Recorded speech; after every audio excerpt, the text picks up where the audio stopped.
This exciting story tells us about Pandemonium, the invasion of demons. Suddenly, a portal opened in the country, from which countless demons emerged, and humanity found itself on the brink of destruction. People were unable to resist these creatures, and were forced to flee. The young man ran with all his might, trying to escape the impending threat, but the demons soon managed to catch him. The young man fell to the ground in horror. Realizing that it was useless to run, he desperately screamed for help, hoping that someone would hear him. At that moment, a man suddenly appeared and managed to kick the demon. This man was one of the few who could resist demons. Having recovered from the shock, the young man asked his savior if he was really awake. However, the savior didn't have time to explain, so he simply told him to run away immediately before the demon came to his senses. This savior turned out to be an awakened D-rank warrior named Ethan. When the protagonist was momentarily distracted, the demon woke up again and attacked him. However, Ethan managed to cover his mouth with his hand.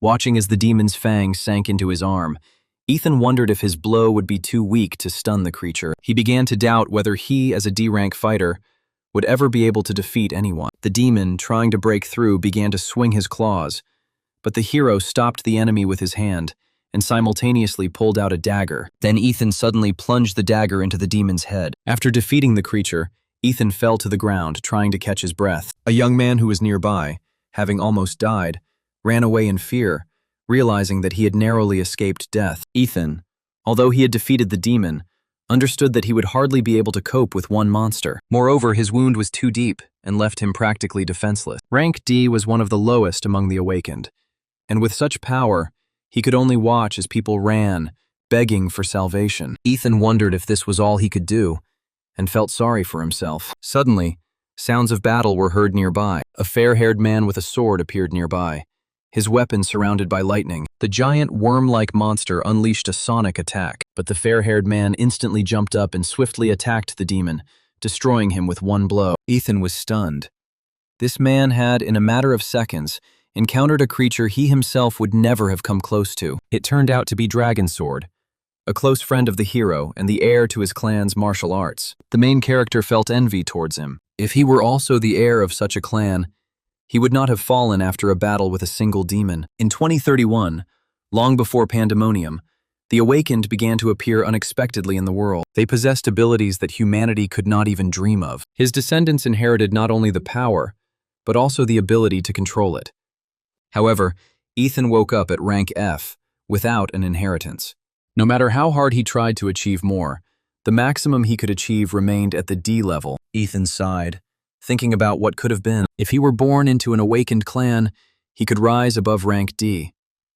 Then perhaps, his life would have turned out differently. However, he realized that at that moment, all he could do was regret the past. The hero realized that this was his end. But suddenly, Ethan heard a system notification. A new attribute called the Way of the Warrior was discussed. He didn't understand what that meant, but he chuckled, thinking that the system didn't care about his fate. He has almost no luck, and this quality will not help him at all when his life hangs by a thread. Ethan's last thought before he died was his hatred for this system. Ethan died soon after, and before he died, he saw a strange pattern. However, he suddenly woke up in bed. The boy was amazed that he was still alive. Looking around, he realized that he was in a room. He hadn't been there since his school days, and couldn't understand how it was possible. He eventually received a fatal wound while trying to save a man, and subsequently died. Trying to figure out what had happened, Ethan opened the system window. The specified date is January 2nd, 2025. She couldn't believe her eyes and screamed, not understanding how she ended up in the past. Ethan tried to figure out what had happened.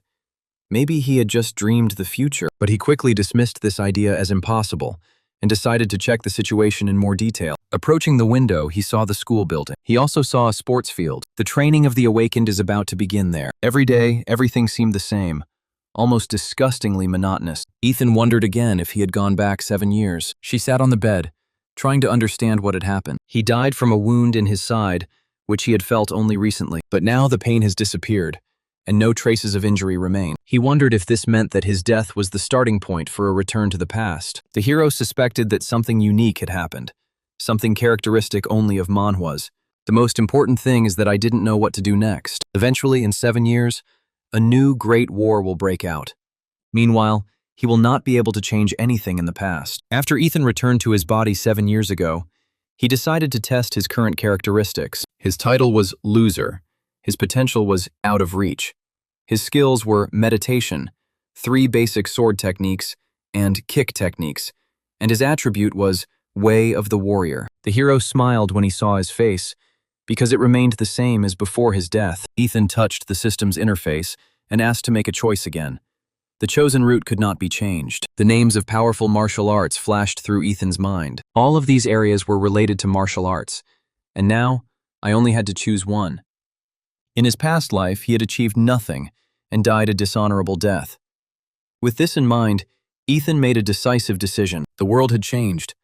Korea and the entire eastern region seemed like a fantastic world of martial arts. This was made possible by the first generation of awakened people who, at some point, were faced with a choice. Europe and America chose the magical path of Grantos, and Asia chose Murim. It was to this world that Ethan returned, and around him were only strong martial artists. He thought about those who didn't fit into any of the systems, and decided that he needed to eliminate fighters from all 3 spheres first. Suddenly he noticed something unusual. In addition to the martial arts he was already familiar with, several more had appeared. Among them, the art of the divine fountain stood out in particular. As far as Ethan could remember, he didn't belong to any particular branch of martial arts. Determined to take advantage of this, he chose this path, but the divine art turned out to be completely different from what he expected. It was SSS rank, which was almost unthinkable. In addition to mastering a new art, he lost all skills related to the 3 main skills he had previously used. After some time, after leaving the hostel, Ethan found a secluded place and began to meditate. In his youth, he came here to train to protect himself from the ridicule of others. Lost in his thoughts, he realized that he could not stay in the past because it was important to focus on the present. Taking a deep breath, she continued to meditate, feeling the energy gradually flow through her body. The new technology gave him a completely new experience. Opening her eyes, she noticed that her gaze was full of flame, and her blood seemed to be boiling. He realized that the feeling of training at the SSS level was incomparable to the skills acquired at the previous F level. Suddenly, an interface appeared in front of Ethan. The system reported that it had received the first star for a martial art created by a master who had achieved enlightenment. The art of working with the divine source allows one to fully master the concentration of chi energy. Even after the first few minutes of meditation, he felt how different it was from the previous 3-pillar technique. Only by meditating on this art can one reach unprecedented heights. The system has identified the first important task: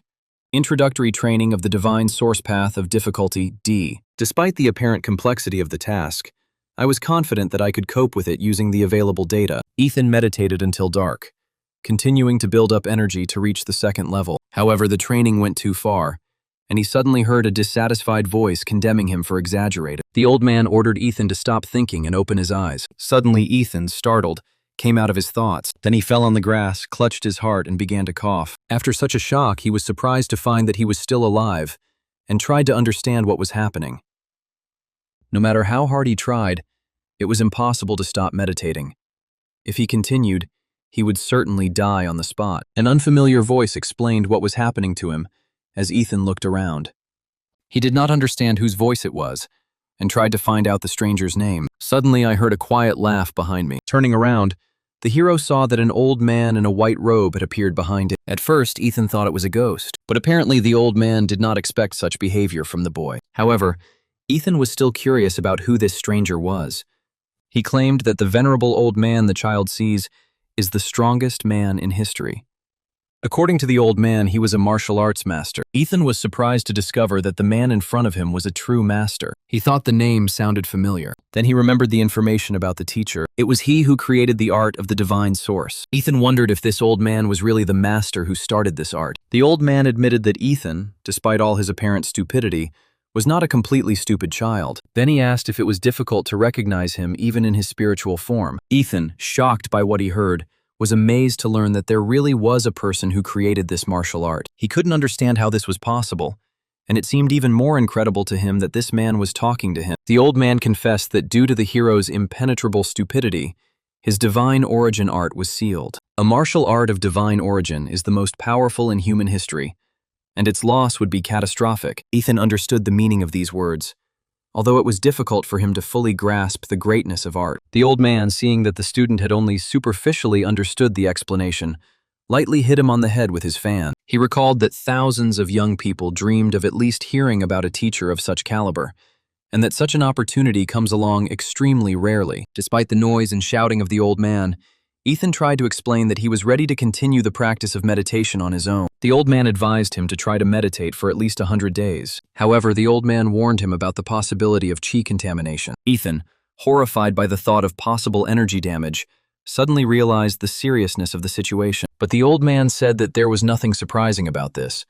It was just a fact. If you train alone, you will never reach the 2-star level. Then the hero complained to the old teacher that such words did not inspire, but frightened. The problem is that he really wants to become stronger. The old man admitted that he had no prepared program for the hero. He immediately agreed and decided to develop a plan on his own, relying on his own desire to achieve the goal. The old man noticed his determination and perseverance, so he agreed to show at least a little generosity after his death. A little later, Ethan went to a cafe to rest. This whole situation affected him very strongly. She barely had time to take a breath when a spirit suddenly appeared and asked why she was sighing so deeply, since luck was clearly on her side. Ethan, overcome with terror, begged him not to appear again unexpectedly. Otherwise, he might die of fright. Then Ethan looked at his phone and received a text message. Soon after, his card was registered and 40 billion currency units were removed from his account. The old man explained with a smile that this was the only way to make the hero stronger, although he himself could not agree with such methods, since wearing chains weighing 50 kilograms on his feet was extremely difficult. Ethan sat down at the table and, expressing his dissatisfaction, noted the strangeness of such conditions. He suggested that the teacher check the circuits himself. However, a moment later, a waitress appeared in front of him. The hero's behavior made those around him think that something was wrong with him. Feeling uneasy, Ethan fell silent and turned to the interface. He realized that leveling up wouldn't be as easy as he had previously thought. But after mastering the Divine Source skill, the maximum chi level increased to 620. This immediately demonstrated the power of art. The old man emphasized that this was the pinnacle of his martial arts skills and the main way to unlock his potential. Ethan agreed with the instruction, but thanks to the old man's help, he managed to reach the 2-star level by choosing a relatively easy path. He then closed the interface and stood up,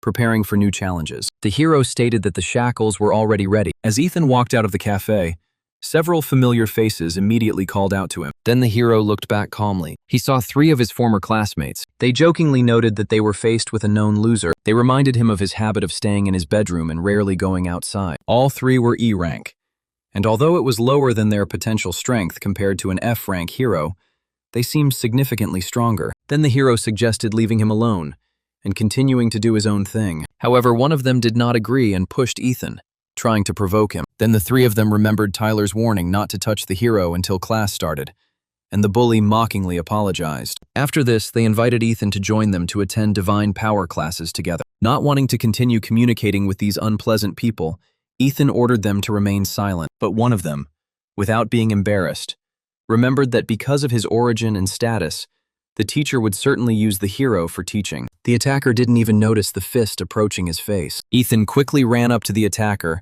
and punched him hard in the face. His body was engulfed in flames as he saw his classmate fly back from the impact. At this point, Ethan reminded them that he had already asked them to be quiet. Unwilling to tolerate such impudent behavior, the remaining 2 attacked the hero. He closed his eyes and concentrated on his chi. After that, a blue flame flashed in his eyes. Now the movements of the opponents became completely predictable for the hero. He dodged the first attack, then grabbed the blonde's arm, and with a slight movement, made him lose his balance. After this, Ethan released his opponent. He fell to his knees, screaming in pain. The second attacker became enraged by what had happened, and distracted, tried to attack the hero from behind. However, Ethan suddenly turned around, grabbed his fist, and began squeezing the attacker's hand. Realizing that something was wrong, the young man asked the hero to stop, but he continued to squeeze his hand, and the man, writhing in pain, collapsed to the ground. In less than a minute, Ethan neutralized 3 attackers. He realized that even without these people, he felt like a nobody, as if the blood in his veins had not yet awakened. She remembered how her mother, overcome with anger, smashed a flower pot and screamed. She claimed that it couldn't be true, that he wasn't her son at all, and that it was because of him that her life had gone down the drain. He added that if that were the case, he could kill him right now. Frightened, Ethan quickly left the house. His father was already waiting for him on the threshold. Through tears, he told her that his mother was threatening to kill him and begged his father to save him. However, he ignored the request and turned away. The main character was in despair and begged his father not to abandon him and to listen, but it was too late. His mother caught up with him, grabbed him by the hair and dragged him away. He thought that no one needed him. In his past life, Ethan did everything he could to be accepted by his family. But now he decided to do things differently. Clenching his fists, he told himself that he would no longer waste his new life on empty dreams. His goal was to strengthen his own power. He wanted to look down on everyone and not allow anyone to humiliate him. At night, the hero went to a place located near the school. There, the teacher told Ethan that the divine source art was created using the forces of chaos. This becomes clearer when the body is pushed to its limits. As Ethan struggled to balance the giant rock on his back, he wondered if this was how it was supposed to be. The teacher shook his head in disgust and said that the student must be incredibly strong if he was still able to speak. A little later, Ethan slowly walked around the rock and finally reached the top. Seeing that Ethan was resting, the teacher turned his fan and began to hit the student with it, demanding that he rest standing. Ethan wondered if the teacher wanted him dead, but he didn't continue the conversation because he didn't have the strength to do so. The system notified the hero that he had reached the second level of the divine source and completed the first main task. As a reward, he received the Ring of Origin, which immediately appeared in his hand. The master explained that the ring was a unique artifact from his martial arts school and advised putting it on as soon as possible. Ethan immediately put the ring on his finger, after which the system recognized it as a Class S ring. After reading the information about the ring, Ethan looked at it again and could hardly believe his eyes. Unable to resist, he asked if he really deserved to wear such an artifact. The old man thought this question was stupid, because this ring was the treasure of the School of Origins. Moving on to the next reward, Ethan revealed information about new paths. Seeing the endless road of earthly sorrows, he assumed that he was somehow connected with the teacher, but when she turned to him, she discovered that the teacher had already disappeared. This made the hero think, since the choice of path required caution. She decided that she needed to think carefully about this choice. Later, returning home, the hero reflected on what had happened. He chose the path of endless earthly sorrows, a path of unknown class. The old man, noticing the student's choice, was surprised why he chose this particular path, since others seemed better to him. Ethan explained that this path seemed most suitable to him, and he was also impressed by the direction taken in the book, Swallowing Heaven and Earth. The old man hoped that Ethan would not regret his choice. But be that as it may, the hero could not choose any other path than the one his teacher followed. At this moment, the old man remembered recent events. When Ethan confronted his attackers, they claimed to have attended classes at the Divine Power Sect. Finally, the teacher asked the hero what Divine Power Sect the young men he had recently defeated were talking about. Ethan reported that this sect taught martial arts to the Huangfu family. The teacher asked if this was really so. He then asked the student if this meant that he had not yet mastered the martial arts of the Huangfu school. Ethan explained that he had not mastered them perfectly because he had not inherited these abilities. Children of awakened people have a 95% chance of inheriting their parents' abilities. These children are born with mastery of meditation. The remaining 5% are born with strength superior to that of their parents. Such a child was the Dragon Sword of the Iron Blood School, whose family had passed down the martial art of the Namgung sect from generation to generation. In society, this family was perceived as a group of exceptionally gifted geniuses. The old man was displeased with what he heard, considering it utter madness. In his time, martial arts were not passed down through generations. Having realized the situation, the teacher came to the conclusion that the hero's father abandoned him precisely because he lacked inherited abilities. Ethan, not wanting to hide the truth, admitted it directly, but the teacher immediately objected, declaring that such an idea was complete nonsense. He stated that such a man had no right to be called a father. After these words, the old man praised the hero, patted him on the shoulder, and calmed him down. He said that he would now become his teacher, which meant that he would pass on to him all his knowledge in the field of martial arts. The hero's father once told his son that he would never have friends. He himself will never be able to become anyone's friend. With a grim expression, he demanded that Ethan remember this, claiming that it was useless. And so, touched by the teacher's words, Ethan smiled and expressed hope for his future. After that, he wanted to know about the professor's past, and asked why everyone was only talking about him. The old man, hiding behind a fan, said with shame that he had committed many sins, and therefore was forced to go into seclusion. Ethan assumed it was a villain, but hoped the teacher didn't lead some occult organization. The teacher became furious at such accusations and began to beat the hero, demanding that he never call him a villain again. During subsequent training, the old man noticed that the modern awakened were significantly weaker than most warriors of his time. They only improved their skills without understanding the essence of martial arts. Ethan took a deep breath, pivoted on one leg, and pushed off the ground, completing the exercise. The teacher promised that his student would achieve enlightenment through martial arts. Then he will become the second most powerful man in history. Ethan hit the training dummy hard, leaving a deep dent in it. However, a moment later, the doll broke in half. Hearing the teacher's words, Ethan asked to stop and asked why he only took second place. The teacher proudly replied that he was the first, and Ethan did not argue. The old man folded his fan and suggested moving on to the next stage of training, the most difficult test, which was on the verge of life and death. Ethan was puzzled as to where this situation had come from, but soon an alarming premonition arose in his mind. He tried to discuss this with the teacher, but he only asked if he knew of any place where the strongest masters met. After some time, they met in the main building of the school. The teacher asked where Ethan was going, and he explained that he was going to the green zone. The entrance is in the basement, and awakening of persons below rank C is prohibited due to the danger. Marima School is monitoring the situation, and there are rumors that the principal himself has closed the entrance. As he walked down, Ethan pointed to the door with the seals. As expected, the next road was blocked, but the teacher was not surprised and said that the fifth seal was easy to overcome. If you follow their instructions, it can be easily removed. With a little effort, Ethan managed to break the seal and pass through the door. Looking back, he couldn't hide his surprise at his success. Suddenly, Ethan noticed something strange and immediately turned around.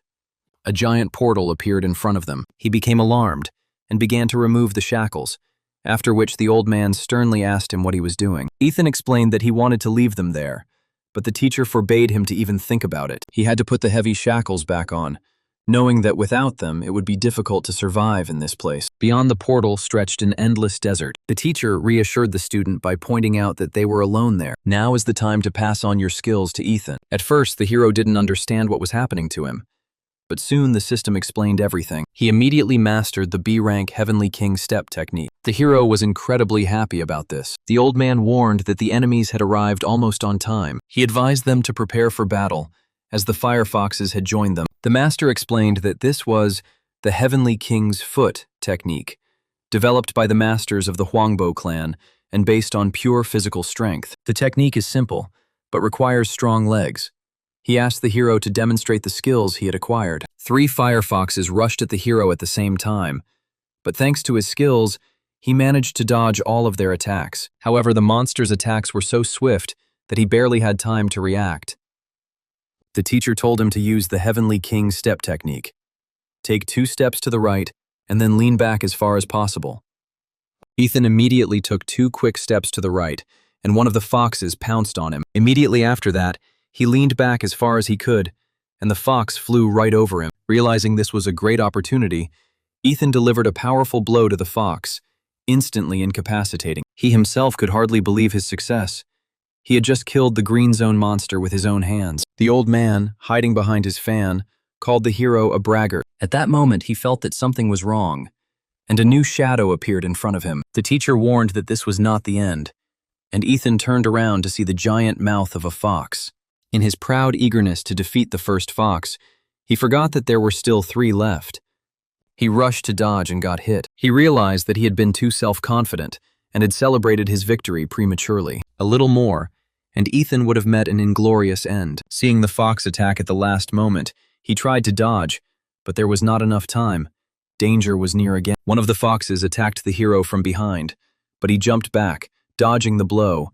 But at that moment, he felt a threat from another side. He had to dodge the fox in midair, trying to figure out when the enemy appeared from behind. The hero barely managed to dodge one fox, when another, taking advantage of the moment, attacked him from behind. The teacher, of course, told him when to dodge, but dodging alone was not enough to win. Before his death, Ethan had reached D rank and continued to train diligently. At that moment, he considered himself strong enough to fight, but now the situation had become critical again. While Ethan was lost in these thoughts and feeling hopeless, the teacher shouted at him to concentrate. After this, the teacher put his hand on the student's shoulder and said that he would definitely succeed. He needed to stop despairing and continue practicing the Heavenly King step technique, waiting for the right moment to attack. Ethan agreed with the teacher's instructions, then tore a piece of cloth from his clothes and bandaged the wound. He knew he had to put all his stupid thoughts aside. The 3 firefoxes pounced on him again, and he tried to calm down. Ethan then pounced on one of the foxes and hit it. He realized that now in battle, he would have to use both the Divine Origin technique and the Heavenly King's step. After some time, Ethan wondered how many hours he had been fighting already. According to his calculations, about 6 hours had passed, and during this time all the fuel had completely run out. However, the 3 foxes were also exhausted. Now they were more on the defensive than on the offensive. If I still had some strength left, I would use the leg technique to restore the divine origin ability. At that moment, he could barely move, relying only on willpower. But he was not going to give up, and he was not going to die here. The master said that the moment was right.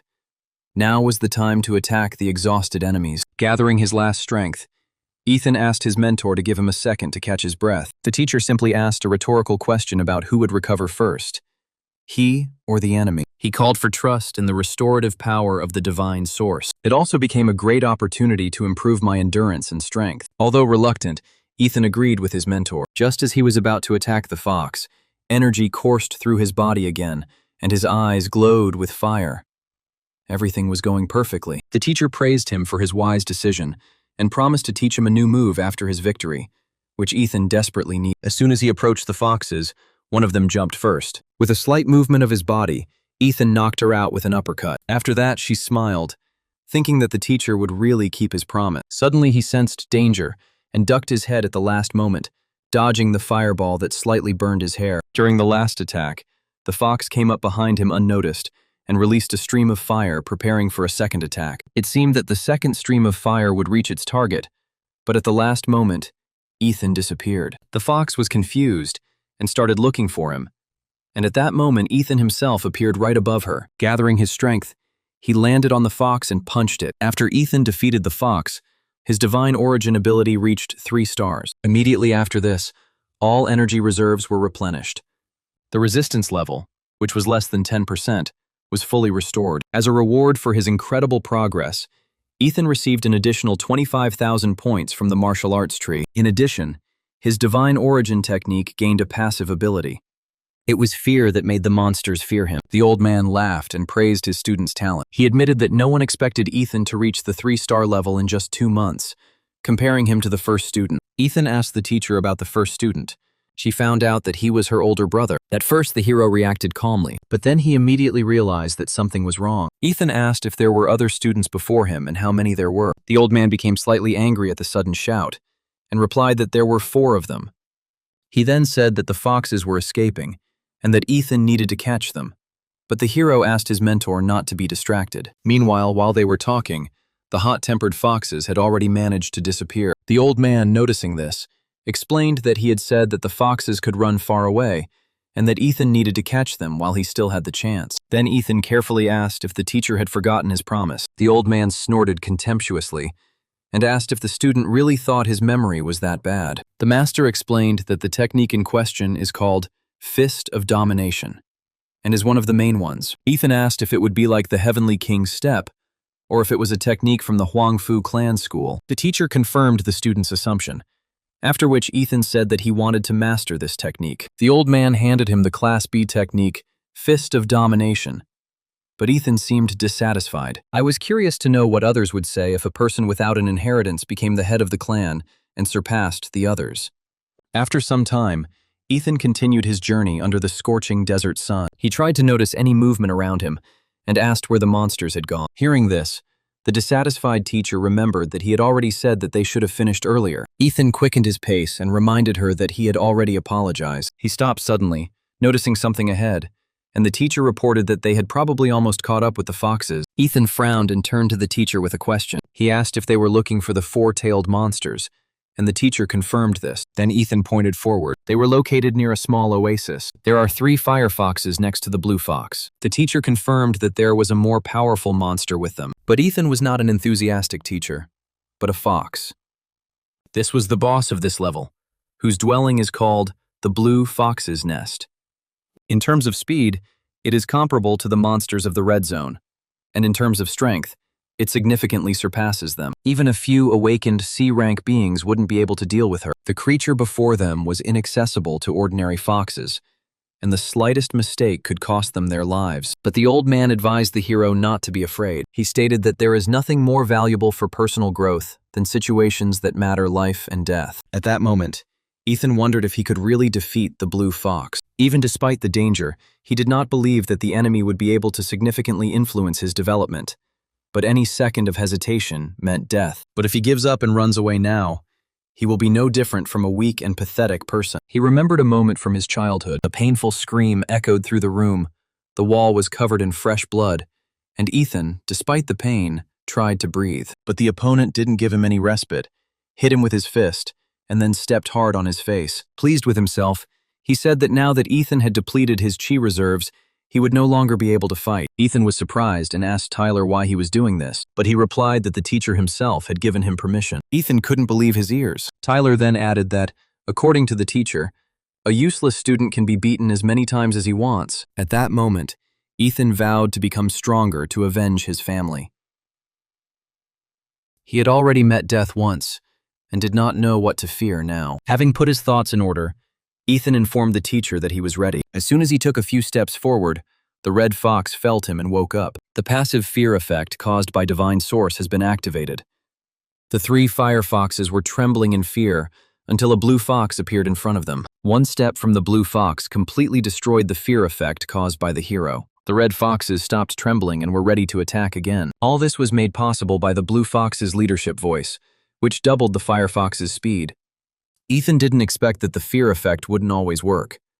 The blue fox's presence suppressed it. Meanwhile, the blue fox was preparing for battle, blazing with fire. Soon his entire body was engulfed in bright blue flames. Ethan informed the teacher that he was entering the fight. However, he suddenly felt uneasy because there was no response from the mentor. He looked around again, but there was no one there. Some time ago, Tyler approached his father with a request. Tyler's father asked him if he really wanted to compete against Ethan, to which he replied yes. She realized that the shame Ethan had brought upon the family could not go unpunished. His father asked who gave the order, and Tyler reluctantly admitted that it was his own decision. His father assured him that he would not scold him and ordered him to tell the truth.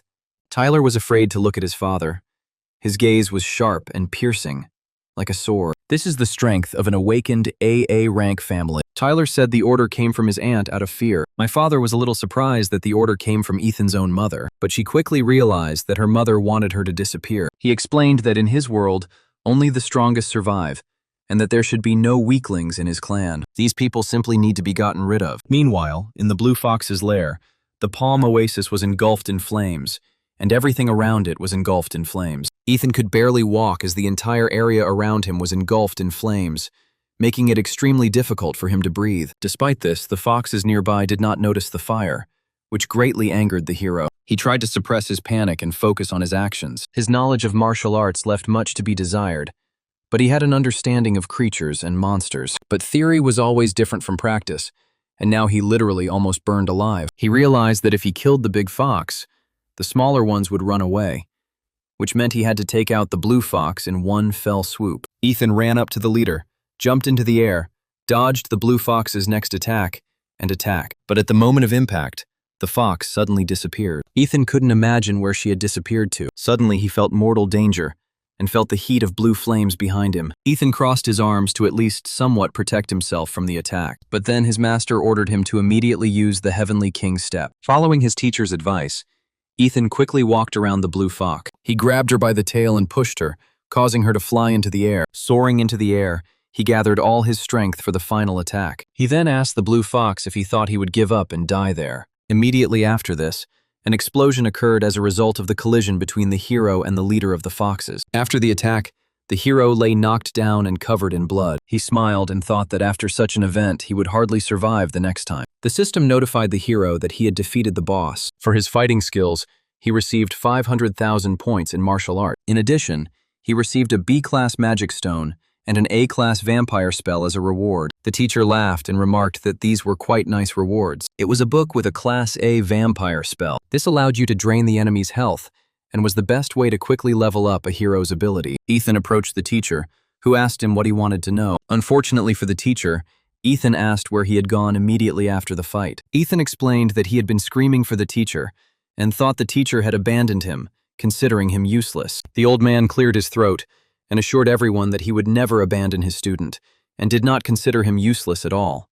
On the contrary, Ethan looked at his hand. It was the one that had killed the monster with one blow. The master advised to master the vampire spell as soon as possible. He added that if Ethan listened to him, his skills would develop faster. The hero asked if this was really so, and the teacher wondered if he thought he was a liar, but Ethan admitted that he didn't believe it. At that moment, he opened the vampire spellbook and immediately learned an A-class spell. The teacher said that this was wonderful, and that there was only one thing left to do. He pointed his fan at the hero's chest and ordered him to suck the life out of all the monsters on this level. A little later, the action moves to the main character's house. While in his room, Ethan, while changing clothes, called the system and opened its functions. His title changed from failure to Master's Last Student. He had almost reached C rank and already possessed 3 skills. At these words, tears of happiness appeared in her eyes. The old man asked what had happened, but Ethan replied that nothing special. Meanwhile, the students hurried to avoid being late for class, and the hero walked slowly behind them. The teacher wondered why he was walking so slowly, and Ethan assumed that he wouldn't be on time anyway. Hearing this, the teacher shouted in his ear that such behavior was unacceptable because he should strive for knowledge. Ethan smiled and said he just needed a teacher. The teacher froze for a moment and then understood exactly what Ethan meant. Then he came to terms with the idea that one good mentor in life is enough. Suddenly, someone called the hero and asked if he was going to class. He turned around and saw Tyler and his companion standing in front of him. Tyler remarked that Ethan looked too happy, to which he replied that he shouldn't tempt fate and should follow his own path. Tyler wondered where he got such nerve, especially considering the competition started tomorrow. The old man asked what the competition was, and Ethan realized that the professor still knew nothing about it. While the hero was speaking, Tyler asked him what he was muttering and whether he even knew the rules of decency. Ethan found it funny because Tyler was the one who said he would hit first and talk later. Tyler clearly didn't like that comment. Suddenly, he heard his colleagues start laughing behind his back. Clenching his fists, he exclaimed that he couldn't do this to her. He immediately rushed at the hero, but he managed to dodge. Tyler was amazed by his agility and began to attack from all sides, trying to hit him, but he was too agile and dodged again. Moreover, this little rat even laughed at him. While Tyler tried unsuccessfully to attack him, Ethan was given an additional task: to beat up Tyler. Ethan originally planned to break up with Tyler as part of the competition, but since circumstances turned out differently, he decided to act according to a different plan. As a result, the protagonist decided to set a trap for Tyler. As a result, he tripped and fell to the ground. He looked up and saw Ethan standing in front of him. Ethan said with a smile that Tyler was completely helpless. Tyler was furious at the humiliation, and that Ethan had used this method against him. Losing his composure, he stood up and tried to crush Ethan with a powerful blow. But something happened that surprised everyone present. Ethan was able to stop Tyler's fist by simply holding out his palm. Tyler tried to figure out what was happening and why he couldn't move his arm. He asked what Ethan was doing and ordered him to be released. Ethan agreed and removed his hand. But even after that, the pain in Tyler's arm did not go away. When he regained control of his arm, he screamed in pain and fell to his knees. Ethan walked up to him and said he understood what Tyler was trying to do. He then asked if his actions were directed by his family members. After this, Ethan kicked Tyler and told him that he could no longer humiliate him like he had before. For everything Tyler did to him, he will get the full punishment. Terrified, Tyler asked what exactly Ethan was going to do. At that moment, tears streamed down her face, and she begged the hero not to harm her.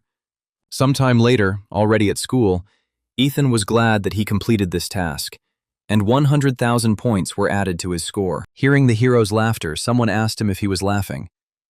Ethan cleared his throat and said he wasn't laughing, but the teacher who was nearby realized that he was laughing like a jester. During the interrogation, the hero was asked whether he was aware of the consequences of his actions. In the end, he destroyed the cheese storage. Moreover, he was not just a student, but a representative of an enlightened family. Ethan then responded that he had acted in accordance with the charter. However, the prosecutor demanded to be told exactly where in the charter permission for such actions was written. Ethan referred to Article 1, Section 4, which states that a student has the right to defend himself if he feels he is in mortal danger. After reading this article, the prosecutor realized with anger that this was indeed the case. He wanted to address the president, but the president raised his hand to stop him, acknowledging that it could be considered self-defense. However, the president asked what Ethan would do next. Tyler comes from a family that has realized they have a problem, and it's unlikely things will be that simple. Opposite the hero sat Graham, president of the Mura Military School and heir to the G family. Ethan sensed Graham's aura and assumed it belonged to a high-ranking official. Ethan then informed the president that it was not his problem, as he himself came from an enlightened family and was the heir to the throne. Therefore, these problems should be resolved within the family. After these words, he heard the people around him talking among themselves, amazed by his determination. Graham noticed that none of the students except the sword dragon could resist his aura. Ultimately, the hearing ended in favor of the hero. Those who witnessed his clash with Tyler began to discuss how strong he was. One of the professors approached Mr. Fletcher, reminding him that the hearing was over, but Fletcher replied that he still had things to do. As soon as the door closed, he slammed his fist on the table and began throwing earth at the hero. He planned to use this audience to gain control over the disciples, money, gifts, and training of the awakened families. But one of the apostates unexpectedly ruined all their plans, and if this continues, their plans may be ruined. Fearing the loss of support from wealthy families, Fletcher decided he had to get rid of Ethan at any cost. After the hearing, he heard those around him discussing how he had defeated the tyrant, Tyler. Ethan believed that if the hearing went badly, it could become a serious problem, but he managed to win thanks to a technique of divine origin. The teacher said that this was natural since he had once been judged by the leaders of the 9 great sects and 5 great families. After some thought, Ethan concluded that the hearing had likely been initiated by Fletcher, the class teacher. He is very closely connected to the heads of the awakened families, and after the incident with Tyler, he may have severed those ties. Suddenly, Ethan heard a voice outside. Fletcher apologized for what happened and admitted that he insisted on a hearing, but everything went wrong. He also explained that funding could be unexpectedly cut, which is highly undesirable. Fletcher asked for a chance and promised to make things right during the interclass competition. From what Ethan heard, he understood that the school had decided to hold a competition between classes rather than a general competition for everyone. The old man asked why Ethan was so hated by his own family, since he could not achieve everything with his abilities. Ethan replied that he was just unlucky that his aunt hated him very much, and that she was very upset because his father loved his mother very much. The teacher was shocked to hear this. If Ethan was born from the woman his father loved, why didn't he love his son? Ethan explained that his father loved his family much more than his mother. For the sake of his family, he was ready to sell his soul. The teacher agreed that the protagonist was indeed unlucky, but Ethan reminded him that this was no consolation. However, he had long since become accustomed to this way of life. Both in the past and now, members of his family are trying their best to discredit him. However, he was no longer the same. In anger, Ethan threw the can on the ground and left, confident that his family could no longer break him. The next day was competition day in the school gym. Many of the students whispered as Ethan, the same student who had taken Tyler's chi energy, walked past. Everyone wondered how strong this guy was, and how a D-rank person could change so much. The old man, hiding behind his fan, asked whose student Ethan was, who was attracting so much attention. Fletcher noticed the students talking and ordered them to shut up and go to class. After everyone had gathered, Fletcher announced that he was organizing a mock battle with the monster. As always, the enemy will be randomly generated, but its level will correspond to the student's level. Like portals to other worlds, simulations were dangerous because the administrator sets the level and anything can happen. When it was the hero's turn, the professor tried to increase the difficulty as much as possible, only to later call it a system error. The day of the competition turned out to be the best time to finally get rid of this insolent fellow. The old man noticed from Fletcher's face that he was clearly thirsty for murder, and was surprised that such a man had become a teacher. Ethan, realizing where this was going, said with a smile that he wasn't going to sit back and tolerate this. Soon it was the hero's turn, and he entered the simulation room. Master Fletcher asked him what kind of opponent he wanted to face, to which Ethan replied that he didn't care because he was confident in himself. Fletcher then asked him if he was ready to fight the demon. The demons were those who awakened and became criminals, such as the Death Lotus group. It became clear that Fletcher was no longer hiding the threat and was directly testing it. Then Ethan nodded with a smile. Fletcher then stated that if he felt threatened, he should report it immediately. Immediately after this, the professor pressed the button. The next moment, the mechanism began to select the conditions for conducting the test. A randomly generated snowy hill with increased difficulty. A few seconds later, Ethan found himself in real snow-capped mountains. The teacher wished him luck, after which his voice faded away. Then Ethan felt a slight uneasiness about how much Fletcher wanted to destroy him. The snow limited visibility, making orientation difficult, indicating the high difficulty of the terrain. But the most important thing was the enemy, an icy villain with white eyebrows. He was one of the highest-ranking members of the 7 villains of the Death Lotus. He is a crazy old man whose only pleasure is killing. This was exactly the kind of opponent the teacher offered his student, which seems like madness. But the hero had a new incentive. an urgent search for a beginner-level C will system using divine art. He had to defeat the demon, for which he would receive 250,000 martial arts points and double the reward. The villain with white eyebrows stretched out his hands and began to accumulate energy. Immediately after that, he put his palms together, releasing a beam of energy, but Ethan dodged it easily. Suddenly he sensed danger.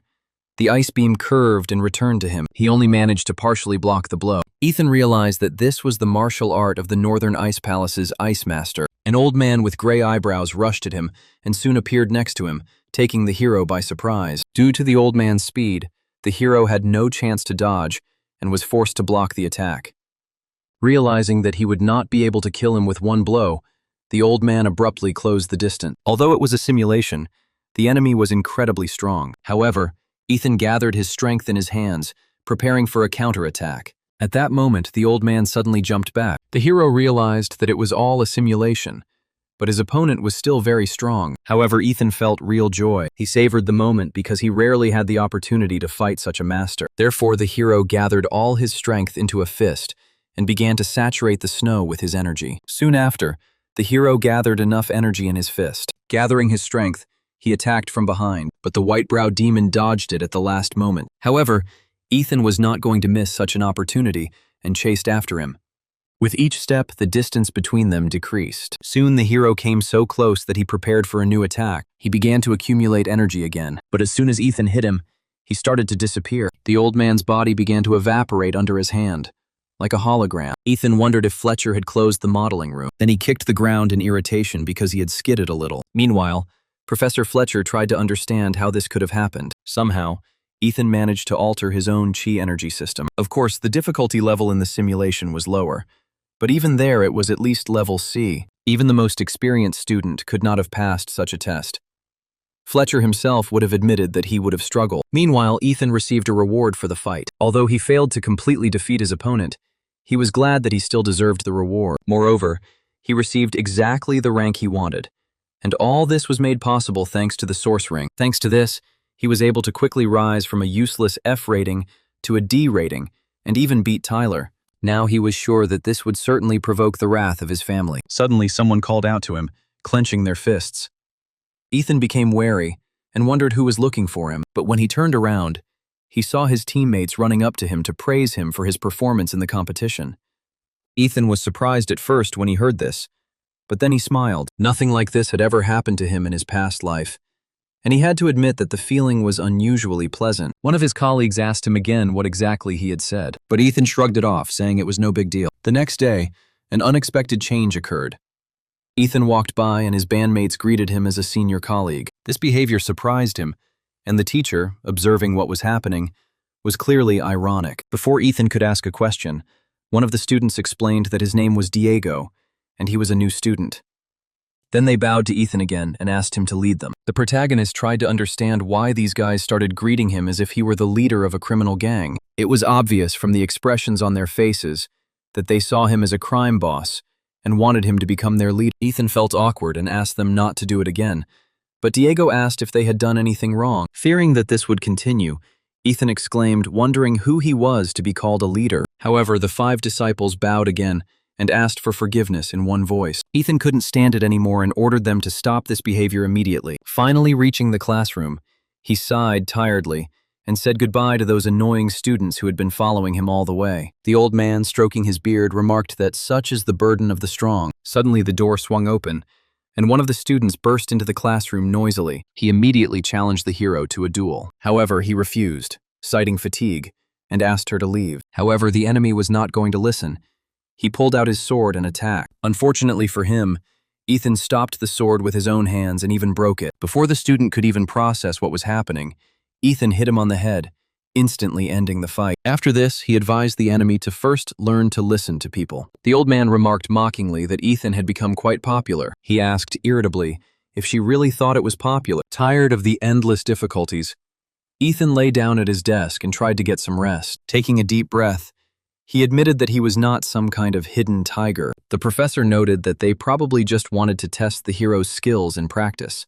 But he countered that even if that were the case, the whole school now knew what he was capable of. Soon Fletcher entered the classroom, demanded silence, and asked who had been shouting during the morning assembly. Disgusted, he looked at the hero intently, but he only looked away. Fletcher then stood behind the podium and announced that the students would complete their assignments today. I was going to hand out forms to each of them to fill in their class schedules. Ethan explained that the students would have to divide the lessons into topics: footwork, weapons, and fighting techniques. It was in these three directions that this structure was built. Even if you focus on just one of them, it doesn't guarantee that you will become a master. It was much more difficult to deal with several things at once, and these words made the hero think about what to write. After some time, when everyone had filled out the forms, he approached the boss and asked if he needed to hand them in. She replied that she could give it to him too. But while folding the papers, she accidentally saw the entire sheet with the image of the hero and was shocked.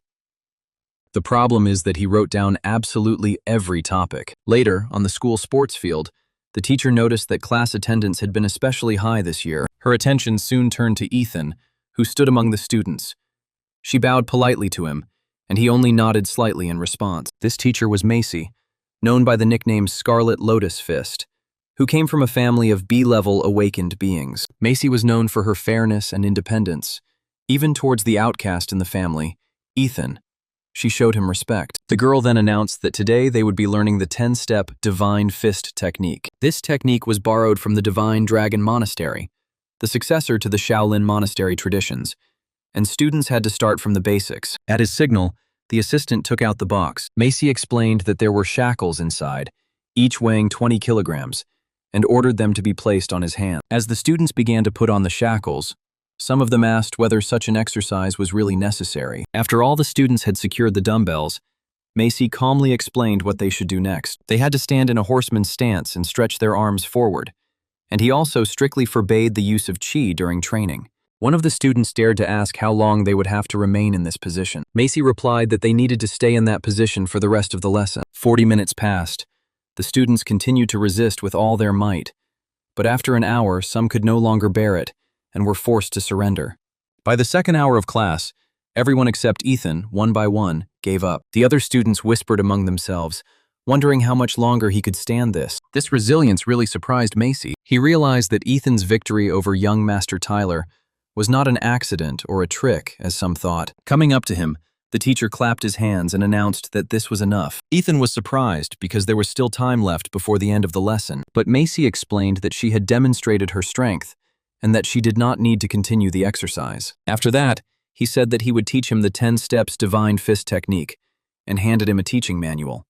He warned that the formulas given in the book are refined and complete, but they will be extremely difficult to master. The protagonist was surprised at how easy it was to gain access to such valuable technology. Ethan eagerly turned the pages, and noticing this, Macy explained to him that the book was not found in the dungeon. It should be studied like any other textbook, with complete dedication. But before the mentor could continue, Ethan put the book down, stood up, and attempted to use the Divine Fist. The energy that suddenly burst from his hands rushed towards the teacher. At that moment, Macy froze in place, but the attack didn't touch her.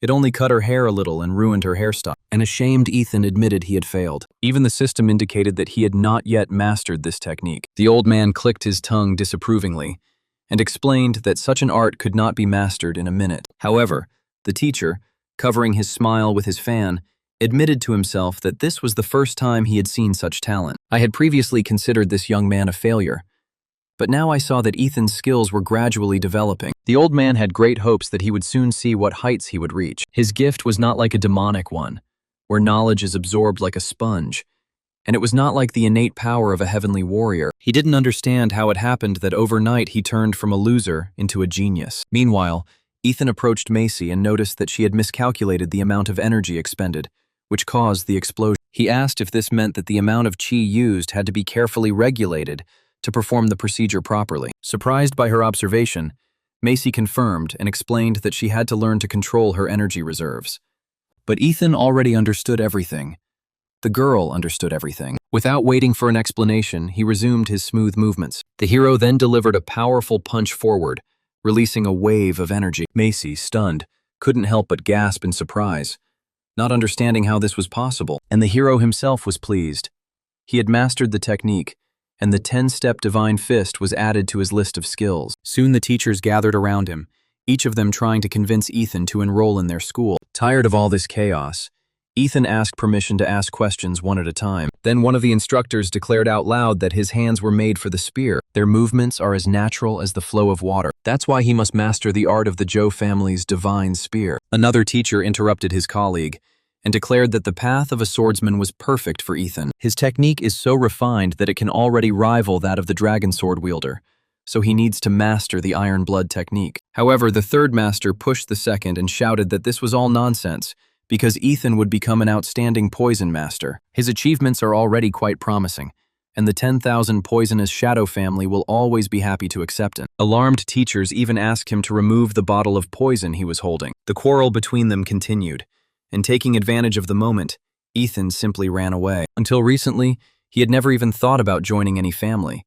But now, he didn't understand why everyone was trying to persuade him. The mentor remarked that this was also a kind of burden, to which Ethan asked if that was what he meant. Suddenly, he heard a familiar voice. It turned out it was Macy.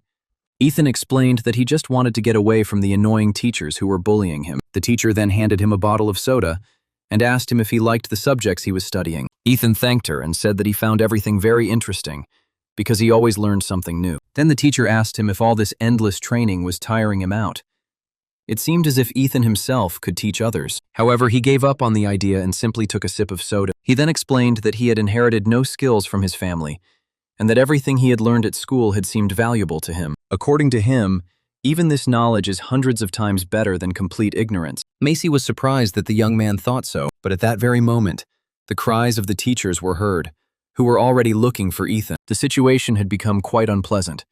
These three mentors had exposed him too quickly. Forced to flee, Ethan told Macy he had to leave. Escaping from the annoying mentors, he raised his head to the sky. The hero noticed to himself that the weather was simply wonderful today. After some time, he found himself in a foxhole, where Ethan grabbed the firefox and began to suck the life force out of it. Due to the small amount of magical energy this move gave him, he only received 1 point of resistance. Although the fox died, firefoxes continued to appear throughout the caves. This meant that he could come here from time to train, although the reward for the time spent was clearly too small. The worst thing was that after the first cleaning, no more magic stones appeared in the lair. Ethan then asked the teacher if he was ready to start absorbing the power of the magic stone. The old man answered negatively, but then added that he had an idea. He said Ethan's growth was much faster than he expected, meaning it was time to up the ante. The mentor asked if the student had noticed the dense energy mass, and what would happen if he attracted it using his vampire abilities. Ethan was surprised and asked again if this was possible. After all, the amount of energy generated by the dungeon was gigantic, and if he could absorb it, it would be a kind of panacea. But the teacher explained that vampire abilities alone were not enough for this. However, Ethan possessed an art of divine origin. However, the mentor warned that the young man's body was already filled with the energy of the creatures he had previously absorbed. If he were to risk absorbing such a colossal amount of energy in his current state, the chances of him becoming ill would be 90%. Ethan replied with a mischievous smile that otherwise what was the point of training so hard if he was going to stop right now? With these words, he sat down to meditate and began to absorb the surrounding energy. To his surprise, he managed to successfully absorb the dungeon's power, causing his vampire abilities and original martial arts to rise to 4 stars. However, such a monstrous flow of energy caused him severe pain, and the veins in his body began to swell painfully. When Ethan first used the divine origin technique, the old man lost consciousness and almost became anxious. But now the student himself tried to overcome the first obstacle. Having finished her meditation, she opened her eyes, in which the blue light shone again. But then the hero, exhausted, collapsed to the ground. The teacher asked him what he felt. Breathing heavily, Ethan replied that he felt as if he had returned from the other world. The mentor only chuckled. If the student was brave enough to joke, then he had succeeded. The system confirmed that the reconfiguration was complete, and Ethan's stat cap had changed. The young man tried to block system notifications, but they continued to appear before his eyes, and suddenly he noticed something unusual.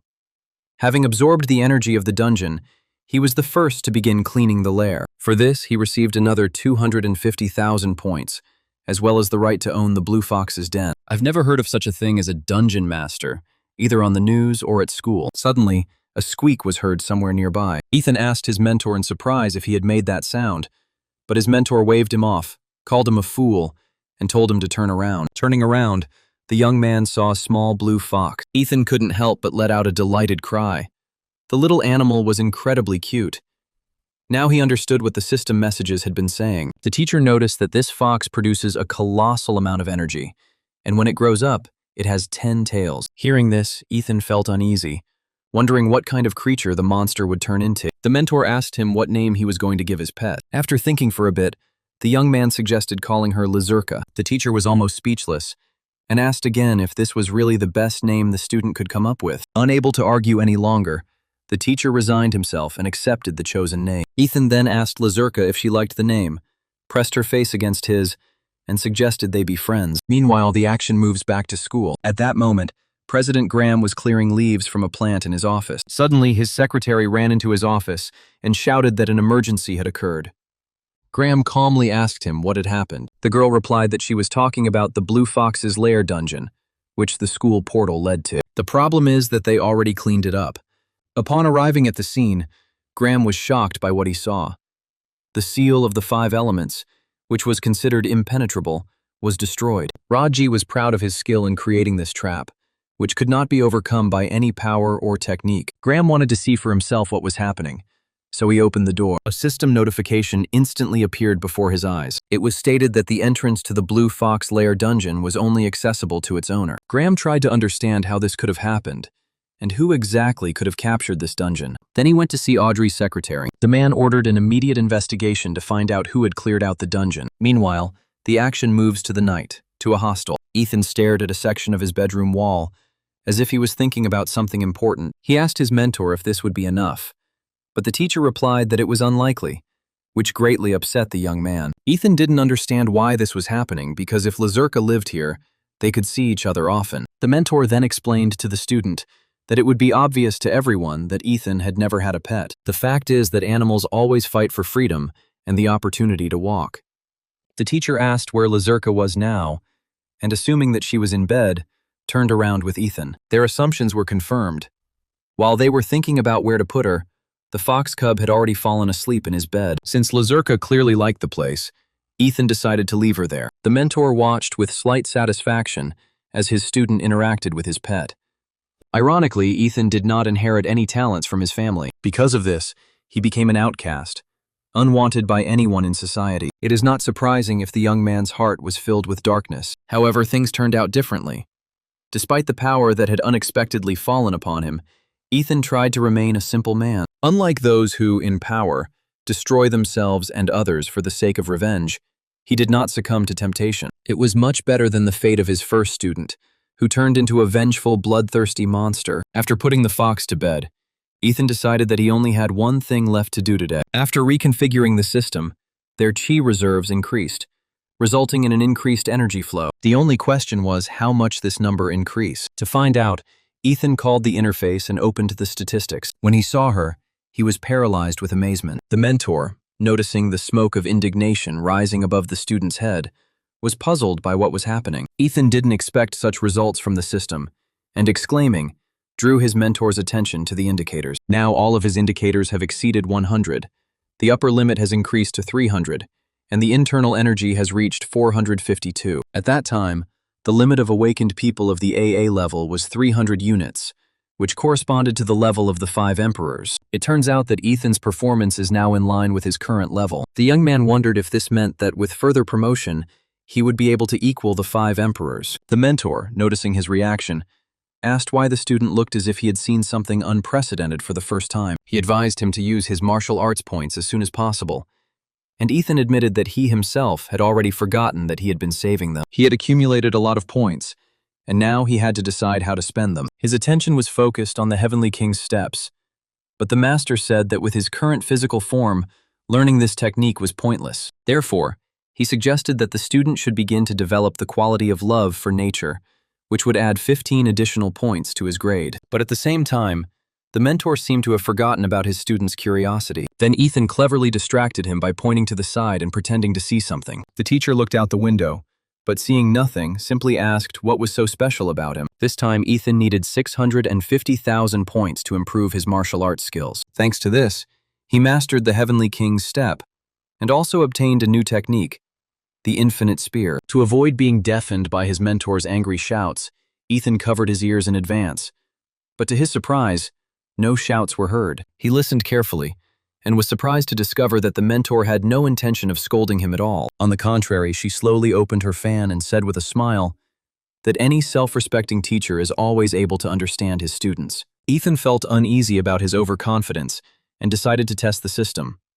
Due to his understanding of the Heavenly King's step, he could no longer use this technique directly. The teacher laughed and explained that the student had simply wasted a large number of points earned through martial arts training. The action moves to the next morning. When Ethan woke up, he immediately opened the statistics. Following his mentor's advice, he received the Friend of Nature effect, which increases speed, as well as Mother Nature's blessing. In addition, he mastered a new technique and received a 15-point increase in his physical fitness, agility, and endurance scores. However, in his soul there arose a feeling that something had been lost. Trying to remember what they had talked about, Ethan suddenly heard a quiet muttering nearby. He shuddered as he realized that he had forgotten to bring food for Azure, and now she was dying of hunger. The young man apologized to the fox and promised to bring her food immediately. Since the fox was small, Ethan decided that she needed milk. But when he opened the refrigerator, he discovered that there was no milk there. The dove followed her master and began to rub against his leg. Ethan realized that she did not want to let him go alone. He put on a sweater, carefully hid the blue spot underneath it, and went in search of food. Suddenly, Ethan heard a knock on the door. The protagonist wasn't expecting anyone this morning, so he hid Lazurka and asked who had come. A female voice came from behind the door. The stranger introduced herself as the president's secretary and asked if Ethan lived there. He opened the door, made sure it was indeed his room, and asked what was going on. Secretary of State Audrey informed him that the president was calling him into his office. Ethan was stunned. A call from the president could only mean one thing. He asked the old man for advice, and he agreed that the matter was probably connected with the dungeon they had recently cleaned. The hero replied that at that moment, he had no compelling reason to go to the president. However, Audrey's secretary stopped her and politely asked her to come with her, assuring her that it would only take a little time. Ethan finally agreed, but set one condition. The secretary had to buy him some milk on the way. The atmosphere in President Graham's office was tense. No matter how much he looked at Ethan, he was always looking at an ordinary man, but he didn't understand how this young man managed to clear out the blue foxhole single-handedly. In the end, no matter how you look at it, he wasn't stronger than a D-rank character. It just seemed impossible to him. The old man calmly explained to the student that the man standing in front of him was trying to discern his true abilities. The problem was that her fountain ring hid a potential hazard for prying eyes. Then the hero directly asked the president why he called him. Graham replied that he suspected Ethan had problems with Tyler. After that, he asked how Ethan's father, the famous Emperor Fist, was feeling. But the hero calmly explained that he was an outcast in his family and knew nothing about his father's affairs. Graham coughed, apologized, and admitted he had been wrong to ask the question. But Ethan's demeanor reassured him that everything was fine. As soon as the door closed behind him, Secretary of State Audrey asked the president what he thought of the young man. After a short pause, Graham admitted that he didn't know. He explained that he had never before been in a situation where he could not discern a person's true abilities. All this confused him greatly. However, he pointed out the need to call someone as soon as possible. Returning to the room, Ethan greeted Lazurka with a smile and informed her that her brother had returned. Meanwhile, the fox happily finished the rest of the milk from her bowl. Ethan wondered if she was really that hungry and poured more food, to which Azure responded with a happy bark. The system then informed the young man that his affection level had increased by 5 points and that he was full. According to the system, the growth rate of Lazurka has reached 1%, and its influence has already increased to 25%.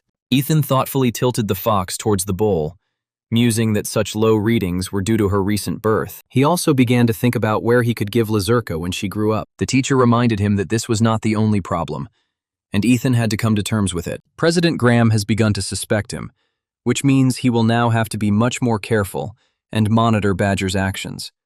Badger was collecting information for the G family. Thanks to him, the clan controlled many dungeons and artifacts. Ethan admitted that he was worried about the prospect of being watched around the clock, and that he had to do something about it. The first thing he decided to do was to exercise his right of ownership over the Blue Fox's den. The professor was a little surprised that the student had thought of this before, but soon added that he had also come up with a similar solution. After tidying himself up, Ethan headed behind the school where he usually trained. There he used this system to establish contact with the shelter. After passing through the portal, he found himself again in an oasis in the middle of the desert. The hero was convinced that he had indeed joined the Blue Fox's lair. This meant that he would now have his own place to leave his pet when it grew up. Now that Ethan had hidden from Badger, The next step was to determine his destination. Using one of his 2 remaining attempts, he created a new portal that could be closed at any time. The portal was ready for use. Jumping inside, he instantly returned to his room.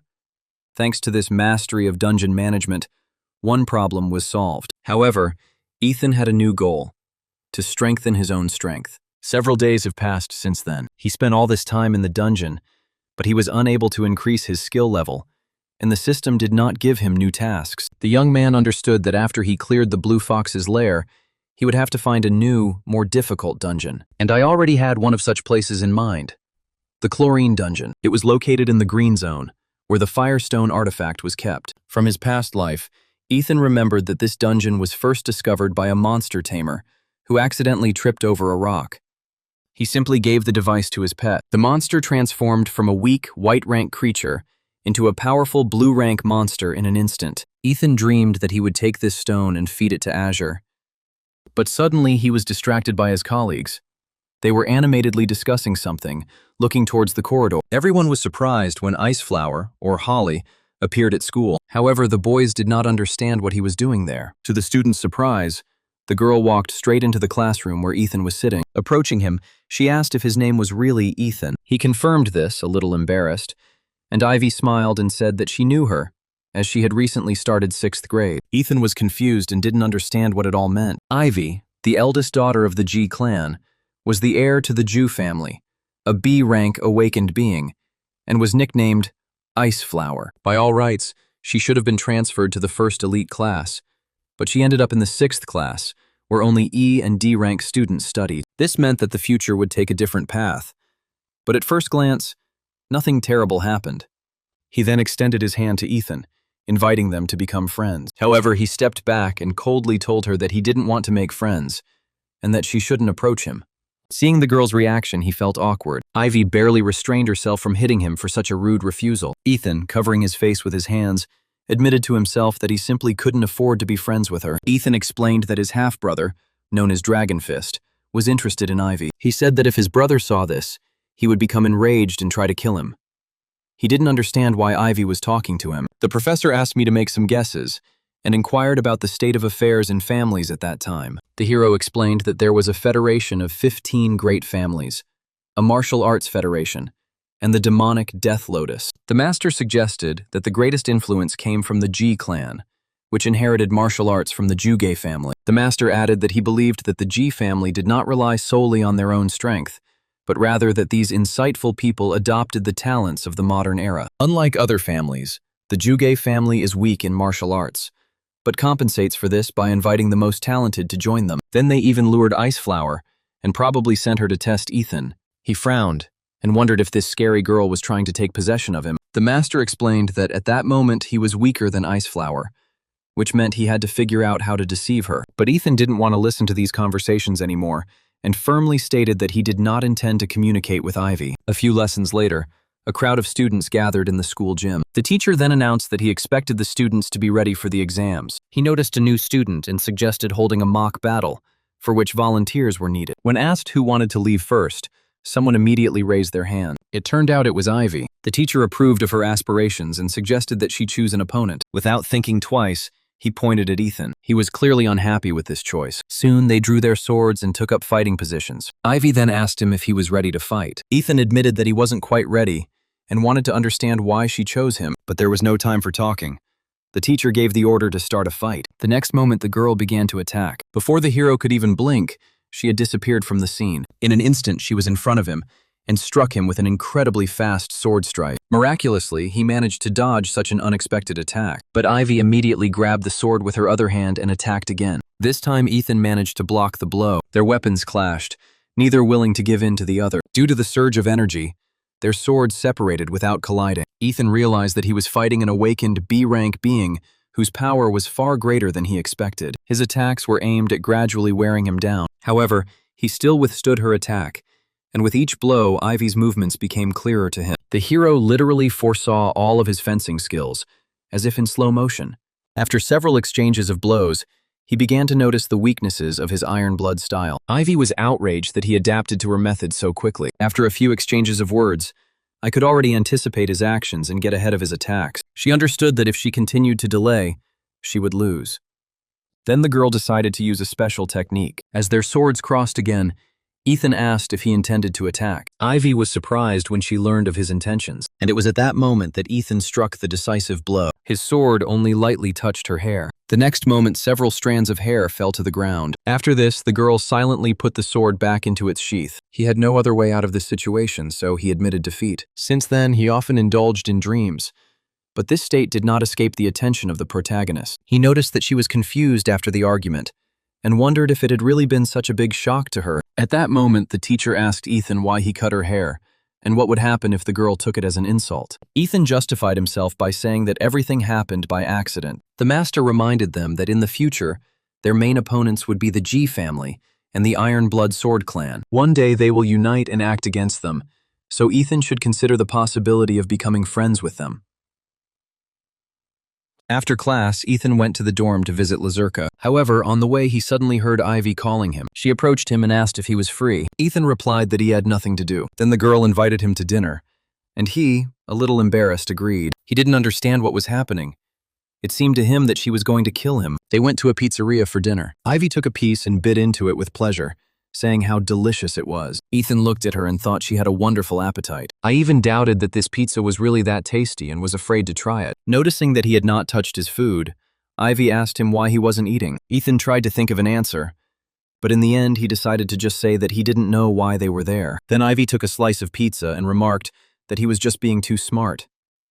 Ethan was surprised and wondered what she meant. In response, Ivy explained that the girl had bought him the most delicious pizza and that he was acting like a stubborn donkey. After finishing her meal, Ivy wiped her mouth and declared it was time to get down to business. She asked how Ethan managed to defeat her, and he replied that he noticed her weak points, which surprised the girl greatly. Ethan explained that she had a good sword, but it was uncomfortable and still unfamiliar to her. In this way, he was able to identify several weak points in the attack and exploit them. Ivy, shocked by what she heard, asked him if he had managed to understand all this in such a short time, while their quarrel lasted. Ethan replied that he himself didn't really know, and that everything happened on its own. He added that he answered her questions and expressed hope that her hairstyle did not offend her. However, to her surprise, Ivy asked her why she should feel insulted. Moreover, she admitted that she even liked changing her hairstyle. After all, she really liked short hair. That same night, the sound of a broken lamp and an angry cry were heard in Lee's house. Tyler, lying in a pool of blood with a piece of glass in his hand, screamed that he would rip Ethan's legs off. The servant, frightened by the young master, begged him to calm down and take care of the cutting, but Tyler's eyes filled with tears, and he asked what she meant. After this, he cut the servant across the face with a piece of glass and asked him with hatred whether he considered him a pathetic weakling. After all, it was just a silly scratch from the glass, and she dared to persuade him to remain calm. Tyler was furious because his key energy reserves had been destroyed by the hands of some monster. He picked up the shard with the intention of killing the servant, but his hand was stopped in time. It turned out he was her father. The man quietly asked his son to calm down. Tyler threw himself into her arms and burst into tears. Then his father told him not to be afraid, and, gently squeezing his hand, promised that he would restore his chi reserve. The man replied that he would get him an artifact called the Firestone, which possessed incredible firepower. If Tyler gets injured, he will recover quickly. The delighted young man pressed himself against his father again and began to thank him. But suddenly the father's face contorted with rage. He swore that he would make Ethan regret what he had done to his son. Sometime later, the hero was walking through the school grounds. At some point, he decided to go to the toilet. Then one of the spies, Badger, immediately reported this and was ordered to continue surveillance. The minutes dragged on slowly. 40 had already passed, and the target was still in the toilet. The man on the other end of the line asked if Ethan had run away. Without waiting for orders from above, Badger hastened to check what was going on, as it seemed too suspicious to him. However, he was immediately warned that during surveillance, the Badgers were forbidden to reveal their presence, but he was already grabbing the door handle. And at that very moment, the cabin door suddenly swung open, and Ethan accidentally hit him with it. The Badger fell to his knees in pain and covered his face with his hands. But since the man was not seriously injured, Ethan apologized and hurried to class. As soon as he left, Badger was asked if he was too worried, and all he could do was apologize for almost giving himself away. However, Ethan had already realized that he was being followed. He told the teacher that he had almost been caught, and noted that he had stayed much longer this time. The teacher said he had plenty of time, and Ethan agreed. These people from the Badger clan didn't even suspect anything. In fact, his absence was explained by the fact that he was passing through the portal to sell the accumulated magic stones. He thanked himself for his foresight and for placing the portals in the right places in advance. The teacher then asked if the deal was fair, which left the hero stumped. He remembered that he signed all the documents with his real name. The contract stipulated that he would provide the Federation of Great Families access to his data. The hero's signature was on the document, and the bank itself belonged to the Shock Phalanxes. The protagonist was quite pleased with this. For him, it was even a convenient way to confuse them even more. Furthermore, the B-grade magic stone he sold was an unusual one. Such stones could only be obtained from the Blue Zone's dungeons. Knowing this, he couldn't help but laugh as he imagined everyone racking their brains, trying to figure out how this upstart had managed to get his hands on such a device. A little later, in the school cafeteria, several students approached Ethan. One of them asked if he could sit next to him, but suddenly a tray fell on the table next to him, and the students heard a rude order to move away. With a grim look, Ivy announced that the vacancy was filled. The frightened students apologized and left quickly. After this, the girl sat down next to him as if nothing had happened and took out her chopsticks. Ethan asked why she scared the students, to which Ivy replied that she didn't like having so many people around. Ethan said that perhaps he, too, felt uncomfortable being around other people, and perhaps didn't enjoy sitting next to them at all. But Ivy didn't care what he thought. The protagonist was puzzled by his impenetrability. To prevent something like this from happening again, he decided to simply ignore her and not talk about it. However, as soon as Ethan began to eat, Ivy caught his attention. She asked him what other techniques he was learning besides the three main ones. Ethan was surprised and asked her why she needed to know that. In response, he noted that no one who possessed only 3 basic techniques would be able to demonstrate such power. Ethan asked Ivy if she really thought so. However, she did not want to continue the conversation and said that she was fine and that she still had things to do. After this, the hero stood up and headed towards the exit of the dining room. Ivy watched him leave in silence. Shortly after, Fletcher's class teacher announced to the students that they would have a practical lesson the following week. One of the students raised his hand and asked where exactly this would take place. In response, Fletcher explained that they had 3 options to choose from, and the first one was Secret Treasure. The second option is Despair Beach, and the last option is Hell's Cave. The students began to whisper animatedly, discussing where they would like to go, since all 3 dungeons seemed very tempting to them. Ethan already knew where he wanted to go, and chose the Cave of Hell. However, it all happened too quickly, as if too conveniently, and Ethan couldn't help but wonder if it was a coincidence. Meanwhile, Ivy continued to stare at him. He simply couldn't help but notice her close attention. Finally, unable to bear it any longer, she asked him what he wanted from her. But instead of answering, the girl threw him a piece of paper, asking him not to pay attention to her, assuring him that she was just observing. Ethan clutched the piece of paper in irritation. He was getting pretty fed up with this girl and her multifaceted personality. Returning home, he threw himself on the bed. He had no strength left at all, and all these strangers around him were wearing him out. One of them always bowed to him, showering him with praise, while the others simply watched. Then he heard the voice of the mentor, who said that this was the burden of the strong. But Ethan objected.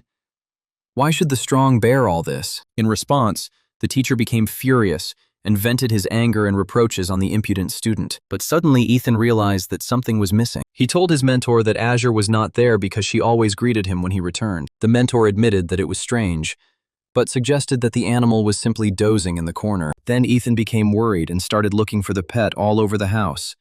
He looked in every corner until he finally found it under the bed. What he saw horrified it. Blue curled up into a ball, trembled and groaned pitifully. The next day, Ethan sat on a bench near the school, holding his school backpack on his lap. He opened the door and quietly apologized to his pet for not letting him out earlier. Now there is an opportunity to go outside and look around. The blue animal crawled out with a cheerful bark. Last night, Ethan had already taken it out and placed it next to him on the bed. After that, the hero checked the interface. Everything seemed normal, except that Azure's magical energy was practically 0, and because of this, the little animal became ill. Ethan calmed him down, promised to make things right, and extended his hand to transfer his power to him. But before he could do so, the mentor intervened and asked him what exactly he was going to do. Upon learning that Ethan wanted to share his energy, the mentor categorically forbade it. He said that if Lazurka suddenly rejected foreign authority, the situation would only get worse. Alarmed, Ethan asked what to do next. The mentor explained that Azure wasn't such a weak creature and could easily wait for training. He just needed to take him with him. While petting his pet, Ethan asked her to be patient.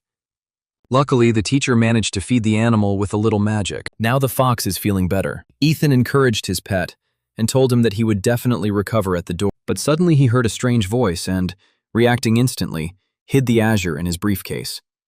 Suddenly Ivy appeared in front of him, startling him with her unexpected appearance. Ethan asked her if she was going to get on the bus, to which she replied that she would only get on when she saw him get on. Realizing there was no way out, Ethan reluctantly agreed. As he was getting on the bus, someone noticed him again. It turned out that he was one of the students the hero had met before. The young man introduced himself as Diego and asked his senior colleague to teach him the practice. Ethan was surprised.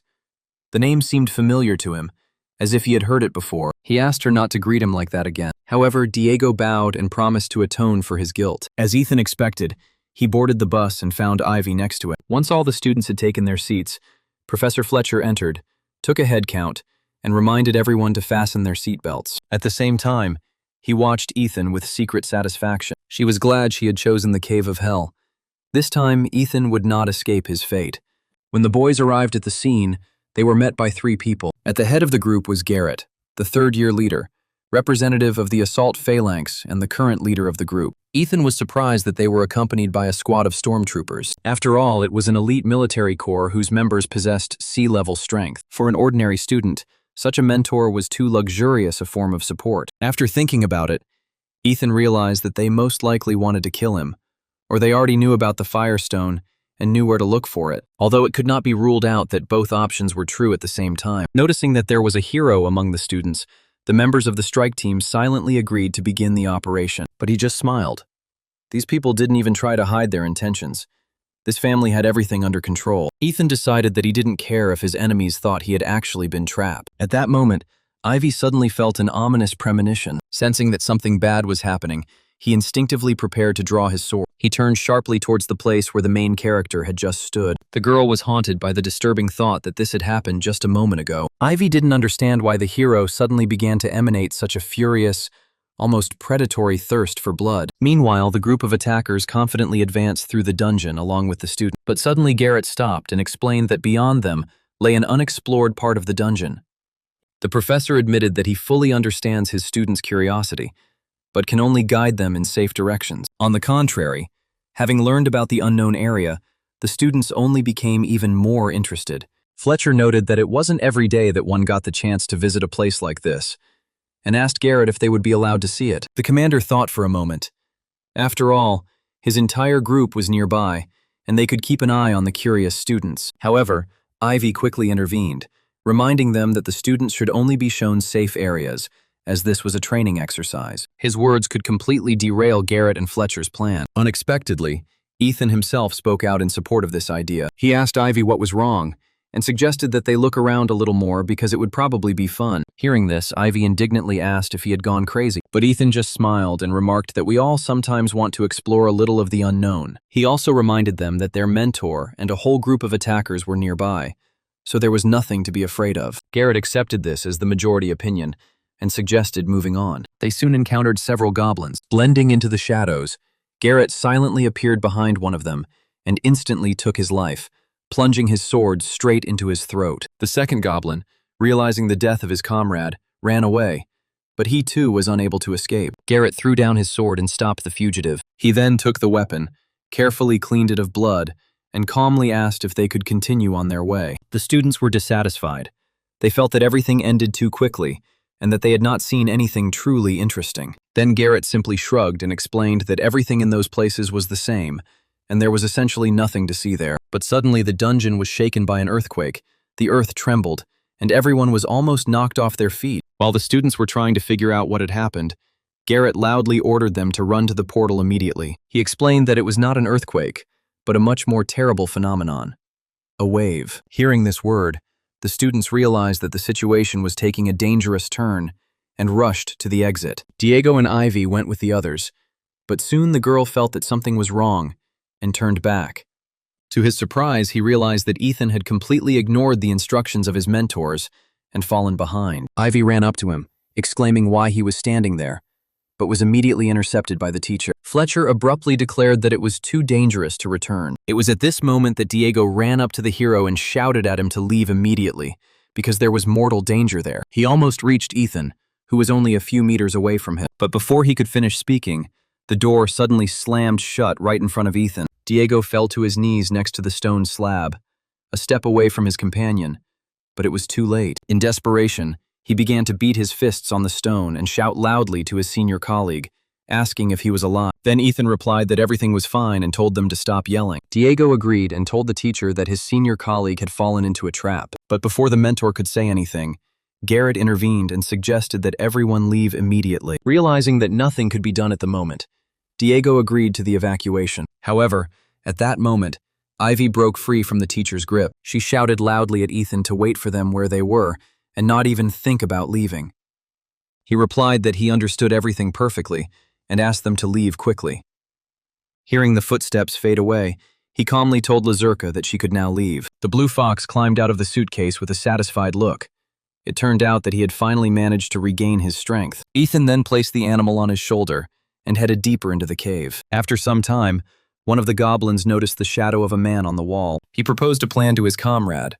One of them would attack him from behind, stun him, and then they would eat the prey together.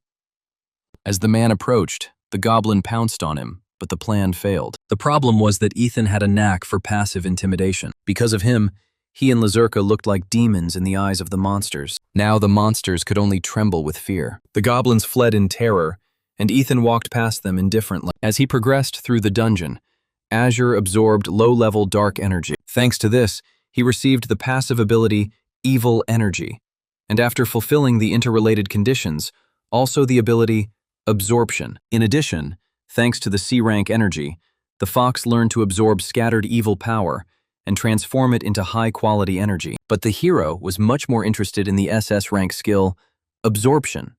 He asked the master if this was a form of vampire martial arts. The mentor confirmed that there was indeed a resemblance, and added that the pet was beginning to resemble its owner. And then, smiling, he asked if it was a heavenly creature, to which Ethan remembered that the master himself had made the choice. While talking with the mentor, he had already reached the end of the cave, where his target was located. Then Ethan picked up the firestone. The system immediately asked him if he wanted to use it right now. Without thinking twice, the hero agreed and took advantage of it. After this, the teacher noticed that he felt some kind of alien presence in front of him. Ethan replied that nothing could be hidden from him. Then he found a suitable place on the wall and placed the firestone there. The system told him that he had discovered a secret place in the hellish cave. For this, he received 250,000 points from the martial arts branch. Meanwhile, at the entrance to the hellish dungeon, Ivy asked Garrett why she couldn't come with them. However, Garrett reminded her that she was the precious heir of the Shock Phalanx family, and if something suddenly happens to him, it will cause a real interclan war. Ivy wanted to object, but the class teacher ordered her to calm down. Fletcher added that if even the slightest misfortune happened to him, the president would simply order them killed. However, Ivy wasn't about to give up so easily.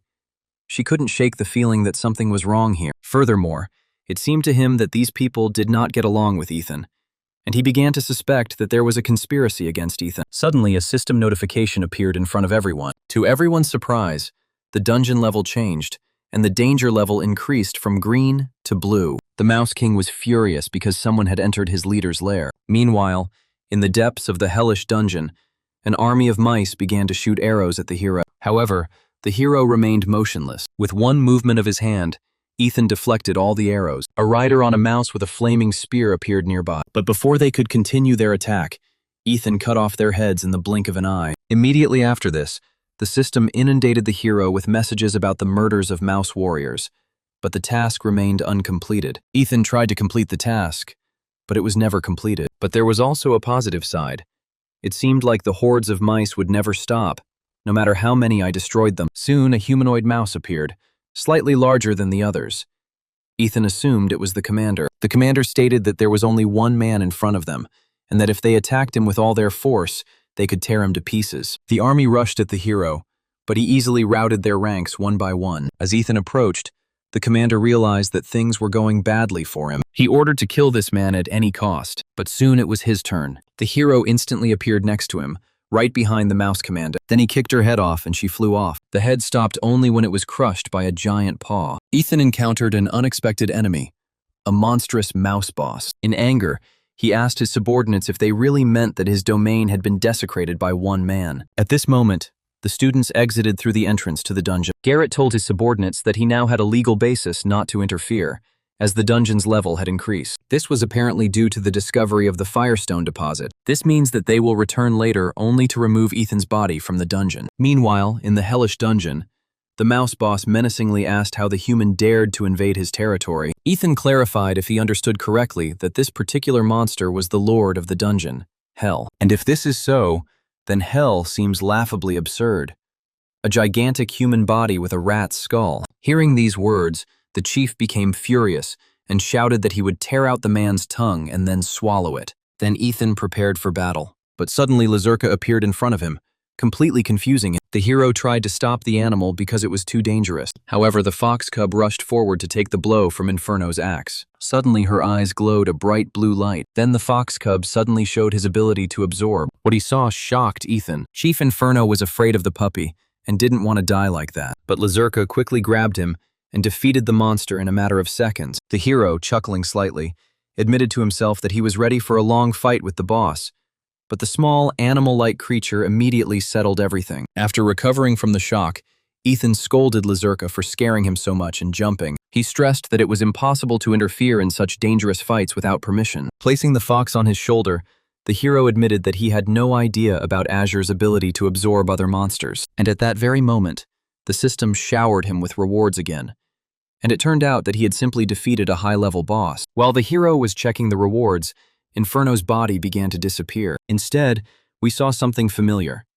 It turned out to be the Transcendent Emperor's spiritual cultivation technique. This served as the basis for the Emperor's method of spiritual development. His greatest teacher at that time was the head of the Divine Fist family, Emperor Fist, the hero's father. The word transcendental in the title meant that this technique was the highest form of spiritual development. But Ethan didn't understand how such a complex, forbidden book could have ended up in this cave. When the teacher noticed Ethan hiding the book using various methods, he asked him if he wanted to study it right now. Ethan explained that he didn't know for sure, but it was probably because the team belonged to his family, who hated him. He doesn't want to control it, and it would be much more profitable for him to blackmail the family with this book. The dungeon was completely cleared, and the system gave Ethan the opportunity to become its master. The hero decided to hand over control of the dungeon to Lazurka, and thus they completed their work in the dungeon. Ethan then asked Lazurka to bring him a magic stone that was nearby. The fox cub obediently jumped off his master's shoulder, picked up the firestone, and was about to return to Ethan.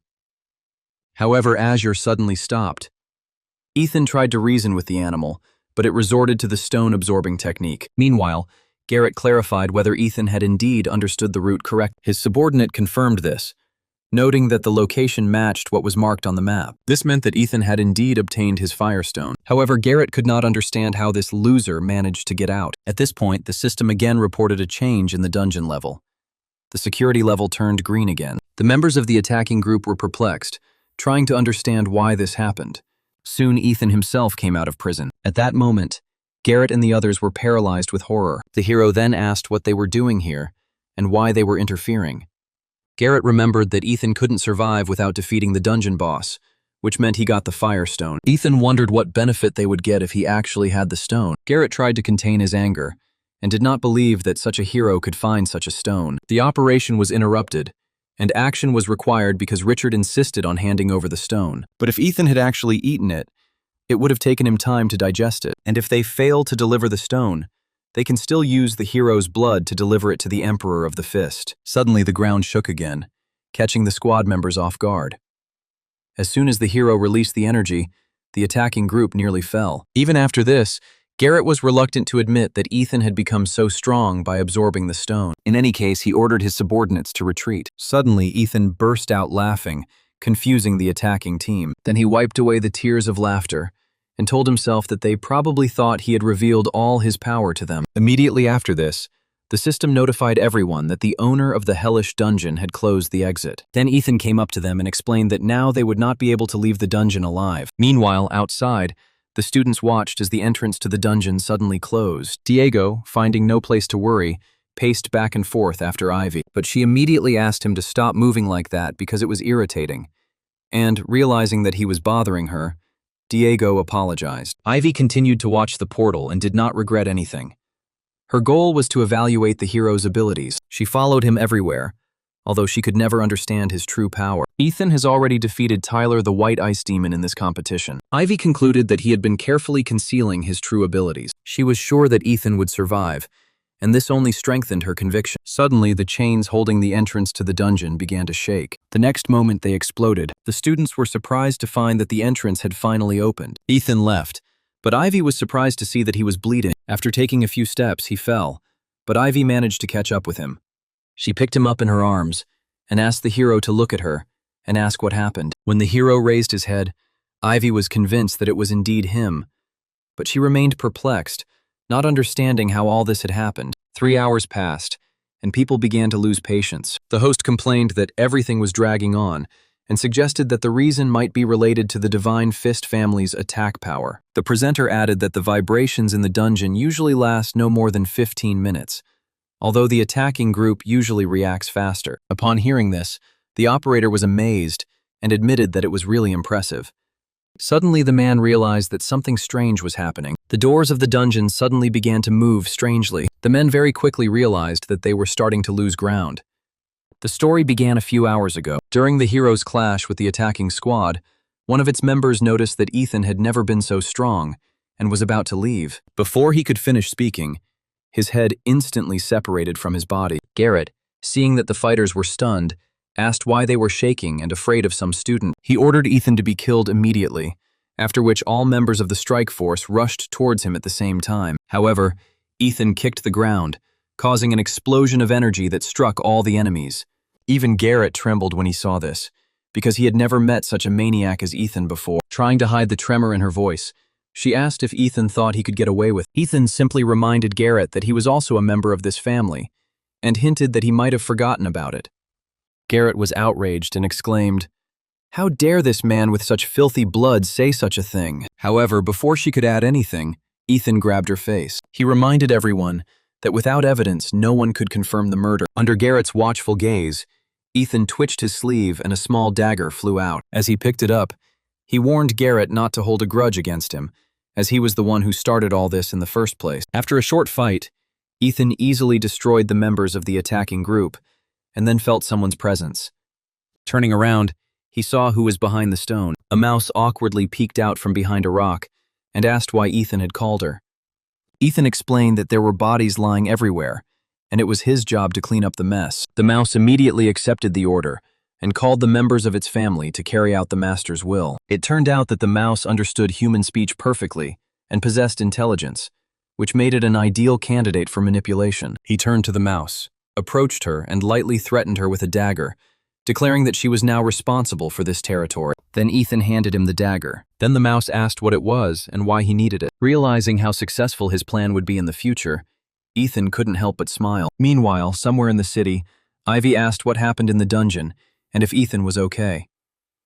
Diego also wanted to understand what happened to his senior colleague. Trying to numb the pain, Ethan explained that in the secret dungeon, his commanders had seen how much he was suffering. The old man, covering his eyes with a fan, said that the hero's performance was so terrible that his eyes almost popped out of their sockets from shame. Now the main character is angry with the mouse to whom he entrusted the dagger because she asked him not to hit hard. The pain from the mouse's mistake was severe, but the wound helped allay some of her suspicions. Meanwhile, the TV presenter began the broadcast, announcing that they were standing in front of the gates of the Cave of Hell. Suddenly, a tall man appeared in the photograph and ordered the journalist to step aside. The reporter was amazed. After all, Dylan suddenly appeared in front of him. This young man was the successor of the Divine Fist Emperor. Passing by the students, Dylan approached the half-exhausted hero. He asked her about the current situation. Ethan explained that they had encountered several blue-rank bosses, and that he was the only one who survived after Director Garrett's return. Dylan wondered if the hero cared that the assault team had been destroyed to save him, but Ethan replied that he didn't care whether they believed him or not. Dylan was outraged and tried to attack Ethan. However, Diego covered the hero. At that moment, the hero was already preparing to attack, but nothing happened. Ivy immediately drew her sword, and Dylan's subordinate grabbed her arm. Ivy asked if it was acceptable for members of the 15th Clan Alliance to beat patients. Dylan was confused why the girl was defending this insolent woman, but his subordinate said there were too many eyes around. But Dylan ordered him to be quiet. then freed his hand from his grip, and suppressing his anger, looked at the hero. When everyone had calmed down, the subordinate announced that the dungeon would now be under his control. He then asked Fletcher to inform the president that they would handle the matter themselves. At that moment, Diego helped Ethan up and led him to the ambulance. However, before they reached the car, Ivy turned to Ethan. He asked her what she wanted, and Ivy remembered the conversation about what happened in the dungeon, after which she asked if it was true. Ethan was surprised by the question and wondered if it was too impolite to ask it of a man who had almost died. Suddenly, Ivy hit the hero and threatened that he would regret it if it turned out that he had lied. A little later, Graham was sitting at school. Hearing a knock, the president asked the guest to come in. At that moment, Ivy entered the office. The president immediately inquired about the hero's well-being. To this, Ivy replied that she had been watching all this time, but could not give a precise answer. Understanding her, Graham realized that Ethan was truly exceptional because he managed to hide his abilities even from Ivy. After that, Graham said that they had recently received a call from the bank. Ethan had sold them a high-quality magic stone. According to eyewitnesses, Ethan did not leave the school for a second during this entire time. Ivy confirmed that, as she suspected, the protagonist was hiding his abilities. Now they had to find out how great his abilities were and how he suddenly acquired such gigantic strength. Ivy added that Ethan is hostile to divine authority, which gives them an opportunity. She then asked her uncle to trust her and said that she would try to convince the hero. After a while, Ethan decided to start with something simple and ordered Azure to sit down, after which she immediately obeyed and sat down. Then Ethan held out his hand and demanded that the fox give him her paw, and Azure obediently gave it to him. Ethan praised him for his obedience and then rewarded him with magic stones. At that moment, a message appeared on the screen stating that Azure had successfully absorbed the Firestone, and its level had reached 35%. Ethan picked up the cheerful fox and asked him if he liked it. The protagonist was puzzled by the fact that, despite the increase in strength, the size of the Azure remained the same. Even though he had obtained an S-rank skill, the level of that skill was relatively low, while it should have been at least B rank. Ethan wondered if they could determine with certainty whether Azure had absorbed other artifacts similar to the Firestone. The teacher replied that perhaps it was possible, and also reminded Ethan that he himself needed to develop. Ethan agreed with the professor and promised to take this into account. The teacher also reminded him that the protagonist was already late. At first, Ethan was surprised, but then he remembered that he had completely forgotten about the time. He explained to Lazurka that he needed to go to school and promised to return soon. Soon, Ethan ran out of the bathroom, where Diego was already waiting for him. He bowed to his senior colleague and congratulated him on his return. Suddenly, Diego straightened up and said that he had been very worried. Asking Ethan if his wounds had healed, the hero mentally noted that this man really cared about him. She remembered that she had seen Diego only a few times, but it was only after the official meeting that she realized who he was. Ethan asked Diego why he was so worried about him.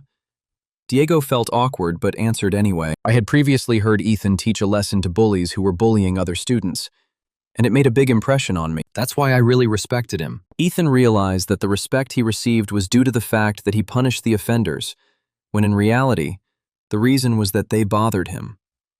Ethan suddenly realized that he had met this man before, because in a past life, someone looked like him. One day, Spencer asked the hero to let him introduce him to his right-hand man, Dalton. Diego asked that his rank not be mentioned, but then Spencer noticed that Ivy was nearby. He left Dalton and ran towards her, loudly asking where she was going. Ethan was surprised that the man simply ran away, and Dalton repeated his reaction. He soon exclaimed that this was truly wonderful, because in order to do good deeds, one must not give in to circumstances. The man then admitted that his real name was not Dalton. Seeing that his senior colleague was deep in thought, Diego asked him if anything had happened. Meanwhile, the protagonist compared Dalton to his friend and mentally realized that this was madness. After all, it was really himself standing in front of him. Ethan wanted to ask this crazy Spencer, who even represents people's interests under an assumed name. Despite the old man's stubborn nature, this man will receive an AA rating in the future. Ethan suddenly approached Diego, grabbed him by the shoulders, and offered to be friends. Diego was surprised, but agreed. Ethan then put his arm around Diego's shoulders, and they walked to class together. Suddenly, there was a noise behind him, someone shouting Ethan's name. Before Ethan realized what was happening, he found himself on the ground. He asked what it was, at which point Spencer apologized and extended his hand, wondering if Ethan was still that weak. Spencer asked who was sitting next to Ethan, to which Ethan replied that it was his beloved Diego. Diego introduced himself to Spencer and expressed his pleasure at meeting him. Suddenly, Spencer noticed something and began to stare at Diego. The blonde boy turned to the other boy and asked if he wanted to join, at which point Ethan grabbed Spencer's shoulder. He ordered that Diego not be taken away, but the young man still asked if Diego wanted to join the Iron Blood clan. Unable to intervene in the argument, Diego tearfully begged them not to fight over him. In response, the teacher noted that Ethan always tries to act like an adult, but he also knows how to laugh, just like his colleagues. A little later, in the school cafeteria, Ethan reminded them that there would be a committee meeting during lunch. He asked if Spencer was going there. He pointed to a barely visible figure behind a mountain of buns and replied that he wanted to take him for a walk, just like he did with that girl. Meanwhile, Ivy calmly ate her buns, not trying to hide her attention on Ethan. Spencer was surprised to learn that Ivy was keeping an eye on him too, and happily patted his new employee on the hand. Ethan complained that Ivy had been following him around all day, and Spencer jokingly said that she was clearly interested in him. Ivy later confirmed that she was indeed interested in Ethan. Hearing this, Spencer told Ivy that she had a bright future and that she shouldn't hang out with such an idiot. Since the issue had already been raised, Ethan suggested not to put it off any further and to assure them that it was time to settle the matter once and for all. After that, he asked Ivy directly what she wanted from it. Ivy then wiped her mouth with a napkin and pointed at the hero. She said that she only needed him. At this point, Dylan slammed his fist on the table in anger and began complaining about how the two had put him in a terrible position. The problem is that Ivy and Ethan missed the meeting. Then a woman named Peyton asked if she should call the children. Dylan was outraged, but realizing that he had few options, he had to accept the proposed measure. Dylan then yelled at Finn and asked if he realized what he was allowing Ivy to do because Peyton was over the top. But Finn reminded them that the competition was Spencer and Ivy, and then asked Dylan to give Peyton a chance to prove himself. Dylan had to agree, but he warned them to be careful with Ivy and that she didn't need anyone's pity.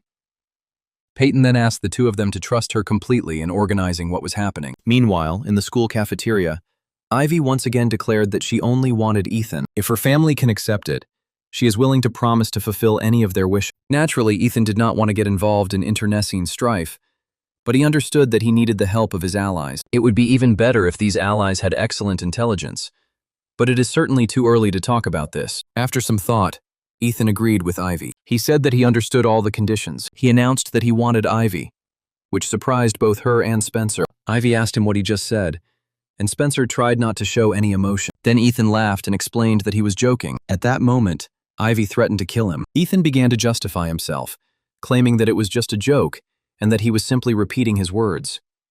After some time, miraculously, he managed to survive and even hide from the girl by climbing onto the roof. Ethan was wondering what to do next when Spencer suddenly appeared out of nowhere and startled him. Spencer explained that Ivy had been looking for the hero all over the school, at which point Ethan clenched his fist and said it was time to go back to class. Spencer noted that the protagonist was quite adept at dodging sword strikes, and he also defeated Tyler, indicating his growing strength. Looking at him now, however, Spencer admitted that Ethan didn't actually seem particularly strong. Ethan explained that it was about using artifacts, such as the ring, that could hide their energy from others. Hearing this, Spencer's eyes lit up, and he wondered who had given him such an incredible item. The old man then reminded Ethan that he was telling the boy too much, but Ethan explained that he could be trusted. Pointing to the ring, Spencer asked the hero to let him try it on at least once. At that moment, the door to the roof suddenly flew off its hinges. Ivy came up to them and said that she had finally found them, and now they had nowhere to run. Peyton immediately followed her to the roof, saying that he was wondering where everyone was rushing to, and it turned out that they were heading to the roof. Peyton noticed that Ivy had even kicked down the door and reminded her that as a committee member, she had to lead by example. Spencer was surprised by Peyton's appearance and awkwardly noted that they hadn't seen each other for a long time. Hearing that name, Ethan thought of her. She was Plum Blossom Peyton, heiress of the Compson clan. Ethan asked her what was going on, and Peyton asked if they realized the consequences of their actions. Dylan was angry that they didn't come to the meeting and reminded them that it was an opportunity to set an example. Peyton then asked the hero to step aside so that his people would not touch him. Otherwise, his sister would never leave them alone. Ethan asked what this had to do with him, and Spencer wished his friend luck. Within a minute, Peyton's men had lined up on the roof, surrounding her and Ivy. Ivy then asked Ethan why he was hiding and if they should fight together. Ethan explained that Peyton wanted to fight her first, so he backed down, which angered Ivy. Peyton then praised the hero for his attentiveness and asked Ethan to wait his turn. Peyton explained that since she was older, she should start a fight and attack Ivy, but Ivy successfully counterattacked. Peyton called the act stupid and then struck him straight in the face with his sword. However, Ivy was preparing for a counterattack. A moment later, the sword slipped from the hands of one of the opponents, and the loser, Peyton, fell to her knees. The master explained that Peyton's technique is a martial art that blinds the opponent. However, Peyton acted solely by force, which seemed strange. Ivy then reminded Peyton that she had nothing to do with her and asked her to stop bothering her. But the girl only trembled with anger and said that Ivy was still as impudent as before. He turned to his subordinates and asked if they could just watch what was happening. Peyton explained that they were only facing one person and ordered everyone to attack Ivy immediately, at which point they pounced on her. However, Ivy only sighed lazily. Then, with a swing of her sword, she dealt with all the weak opponents surrounding her. Peyton's wounded subordinates were no longer able to fight and writhed in pain. Seeing this, Ivy vowed that if she was attacked again, the consequences would be much more severe. In her desperate situation, Peyton couldn't believe that Ivy was really that strong. It was impossible for her. Ivy was only slightly stronger than the lower-level teachers, and compared to Peyton's technique, she felt like she had lost her skills. Everyone around started whispering that Peyton doesn't train and usually just bullies the weak. Feeling humiliated by Ivy, Peyton decided to take action. He reached into his back pocket and threw the ball at Ivy to see how long he could tease her. Ivy noticed the object in time and cut it open in the blink of an eye. But at that very moment, dozens of needles flew out of the ball. There were too many of them, and Ivy realized she couldn't dodge them all. Trying to soften the blow, Ivy covered herself with her hands. A moment later, dozens of poisoned needles hit their target, but it wasn't Ivy. Ethan noticed that Ivy was acting amazing, even when the needles were so close to her face that she didn't blink. And yet he still came to her aid again. Ethan guessed that these balls were probably poison bombs from the Million Poison clan, as they had poison added to them. The teacher reassured the hero, telling him that the technique of spiritual harmony would take care of the poison itself. Ethan noticed that this woman had always been known for her cruelty, but even he had not expected her to go this far. The hero was immediately given a task: to fight the storm. Defeating Peyton will allow Ethan to strengthen his relationship with Ivy and improve his reputation. In the future, the Million Poison clan betrayed humanity, killing both awakened and ordinary people. Ethan removed all the needles with one flick of his wrist. When he waved his hand, Ivy came to her senses and asked if he was okay. After Ethan waved his hand one last time, getting rid of the poison, he reported that he seemed to be okay. Peyton was surprised that his poison had no effect on this man, whom he considered weak. Ethan then walked up to Peyton and grabbed her by the neck, reminding her that he knew the conditions for using the Poison Clan's technique very well. He clarified that the poison needle bomb should only be used against monsters or enemies such as demons. However, he said, even warriors are obliged to adhere to principles only in the absence of a threat, and not in case of mortal danger. But Peyton, not wanting to listen to the hero, ordered him to be silent. She slapped him on the arm and demanded to know who he was, so she could teach him. At that moment, the hero stepped back for a moment. Then the girl, indignant and humiliated, grabbed the sword and pointed it at the hero. Ivy and Spencer were scared of the hero and screamed, demanding a reaction from it. But, to everyone's surprise, Ethan didn't even move. Peyton was stunned and asked what she was doing and why she didn't dodge him. It turned out that she had plunged the sword straight into his shoulder. Ethan silently pulled out his sword, as if he hadn't noticed, and then threw it aside. She then pointed at Peyton, reminding her that she had crossed the line first, and that her actions would now be considered self-defense. A stunned Peyton asked her what she was going to do to him. She stammered, telling him to stay away, but Ethan already felt his chi in his hand. Suddenly he received an order to stop and let go of her hand. Ivy told Ethan that was enough. Ethan asked her why she stopped him, since she must have known that people like Peyton would seek revenge in the future. Ivy felt awkward and stared at the boy. At that moment, the hero felt the same aura as in the cave. Suddenly, more people appeared in the corridor leading to the roof. Dylan ordered them to stop and asked what they were doing there. Ethan said that if Dylan wanted to teach Peyton a lesson for her bad actions, then he should do it himself. Now Peyton's behavior is causing suffering to innocent people. Dylan then reminded her that she was the second daughter of the Kamsan clan. The hero asked if this meant that Dylan was afraid of the clan's protest, in which case he shouldn't have sent Peyton to punish them. The hero's words hit the mark, but Dylan pretended not to understand what he was talking about. He emphasized that he was the heir of the family, and therefore had to take into account his relationships with each of the clans. Ethan headed for the exit, and passing Dylan asked him what legacy he was talking about. Ethan was on the verge of a breakdown, And just as he was about to tell Dylan everything, Finn stopped him. After descending from the roof, Ethan replied that he was relying on his own strength and chances of survival. Shortly after, while in his room in front of his computer, Ethan announced that he had finally reached 1,000 reputation points. This made him a promising talent. All of the hero's stats had already exceeded 200 points. Reaching a certain rank brings reputation. With a good reputation, you can count on privileges. When organizations compete for talent, conflicts often arise, which is why reputation is so important for established companies. The master nodded and noted that the hero still had a long way to go if he wanted to match his reputation. After completing all the steps, Ethan pressed the confirm button. Then he stretched wearily and declared that he could now go play with Lazurka. Shortly after, a video from the Martial Arts Academy leaked online. In 5 hours, the video received 40,000 views. The recording shows in detail what happened on the roof, and also includes the author's comment. He was surprised that the fight was started by a member of the Ice Flower clan and Peyton. When Peyton lost, he suddenly threw a ball of needles at Ivy. The head of the Comsan Group clan got angry, smashed the laptop so as to never see it again, and asked what all this meant. His son said the news had already spread, and the public reaction had been extremely negative. The leader asked who posted the video, and the son replied that it was Ethan from the Divine Fist clan. At that moment, Ethan's father entered the room and demanded that the man take care of it. The boss asked how he dared to demand anything after he had caused so much trouble to the family. The Imperial Fist explained that his clan had long since severed all ties with Ethan, and if Ethan actually uploaded this video, he'll probably like what he's about to ask for. Richard stated that today, he came with a demand to kill the hero. Before the video was published, it was an anonymous website, and now the hero didn't understand how all these people managed to contact him. He assumed that after his actions, even the 15 Clans Alliance would try to recruit him. The teacher noted that Ethan can act on his own because he is strong enough to survive on his own. Ethan agreed, but added that having a backup plan was also a good idea.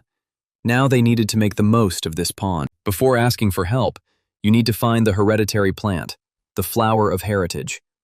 The Divine Flower is an incredible artifact that can enhance any meditation technique you have already mastered. From now on, Diego's combat skills will be based on special meditation techniques. Using a sword without meditation can not only slow down the development of true strength, but also distort life energy. This flower grows only in dark places, but there was one such place left. Ethan knew this, even though the flower had not yet bloomed. Having collected his thoughts, he headed toward Azure's lair. Upon seeing his master, the fox immediately jumped into his arms. Ethan then asked the mice how they were doing and if they liked being there. The mouse, having received a well-deserved punishment, laughed awkwardly and greeted his owner. She reported that, thanks to these materials, they were able to organize everything. Ethan admitted that this made him happy and asked the mouse its name. The mouse introduced himself as Scratch. The hero patted him on the shoulder, scaring him a little, and said that he was now in charge here. Noticing his reaction, Ethan asked why Scratch was afraid of him, and Scratch explained that he thought the teacher was going to hit him again. Ethan explained that it was revenge for what Scratch did last time. Ethan then said that Scratch should instruct the other mice to make a passage through the other doors as well. He explained to his mice that they needed to get to work, and they immediately took up their tools. The old man asked what Ethan was going to do with the mice. Ethan explained that the Flower of Heritage dies as soon as it leaves the door, and the only way to make it die is to move it. Fortunately, the mice had a special talent for creating the necessary passages. The teacher chuckled and suggested that it would be easier to just take Diego to the door and feed him a flower there. But Ethan quietly laughed and asked the teacher not to make such naive assumptions. Later, somewhere in the city, the secretary reported to her boss that they had managed to locate the target. The secretary added that the target had infiltrated Blue Gate, a Great Plains entertainment area. The boss remembered that the door was not yet open and asked why the target was heading there. The secretary admitted that it was not yet known for sure. The boss jumped out of his chair, declaring that it didn't matter because the president had ordered that everything be finished as quickly as possible. He quickly gathered his people and offered to send a brave young man from the Divine Fist clan to train him. They needed him to understand what happens when someone goes too far. Meanwhile, the action moves to the forest, where the deer was spending his time peacefully when he suddenly heard a rustle.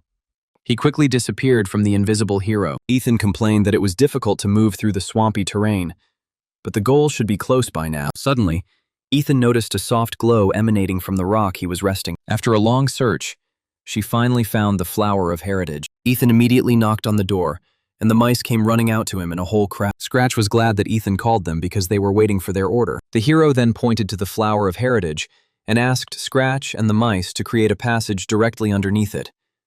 Ethan explained that this was the flower of heritage. Scratch was almost stunned when he heard this, for it was the divine flower itself. Realizing the value of the flower, Scratch swallowed the lump in his throat, knowing that with this flower he would no longer have to dance in front of Ethan. Noticing Scratch's hesitation, Ethan placed his hand on his shoulder and asked if the flower was calling him. The hero remarked that perhaps one day the mice would be able to obtain one of these flowers, and upon hearing this, Scratch promised to do his best. Ethan said that in that case, he would leave all the work to the mice.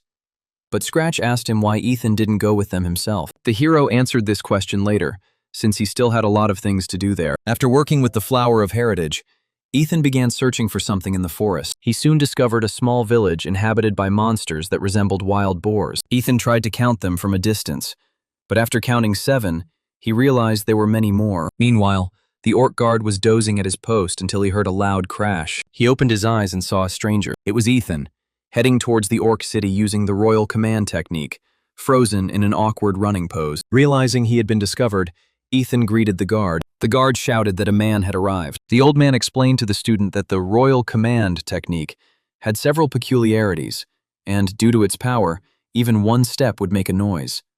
Escaping from a horde of orcs, Ethan cursed out loud and asked his master why he hadn't told him about this before. He had hoped to quietly eliminate the leader, but now everything had gone to hell. But the protagonist was not going to give up. Ethan ran through a wall of logs while fleeing, and was immediately confronted by a squad of orcs. Taking a risk, without thinking about the consequences, Ethan raised his fist and shouted insults at the orcs. The orc chieftain approached him and invited him to come closer so that he could take care of him. But Ethan apologized, saying he would have to wait. He immediately activated the royal command technique and rushed past numerous orcs, sweeping them out of his way. The orc shaman tried to immobilize his movements with a spell, but Ethan killed him with one blow, not allowing him to complete the spell. After this, the orc fell face down on the ground. Then he ran towards the leader and the orcs surrounding him. With one blow, he instantly knocked down several nearby orcs. The leader attempted to knock down the man who had come too close, but the blow only hit his double. He loudly demanded an explanation of how this man dared to show disrespect and where the real enemy was hiding. Suddenly, he heard a scream and, turning around, realized that Ethan had already killed 2 more of his men. After that, Ethan, using the Heavenly King's step technique, continued to destroy the orcs one by one. Unable to bear it any longer, the orc leader screamed that he would kill him, and then activated his abilities, increasing the stats of all the orcs. Ethan admitted that he simply can't believe how focused he is on using his skills. Hearing a voice behind him, the chieftain turned around and saw that Ethan had managed to find the little orc and take him hostage. Ethan noticed that there was a big difference between the illusory body and the real body.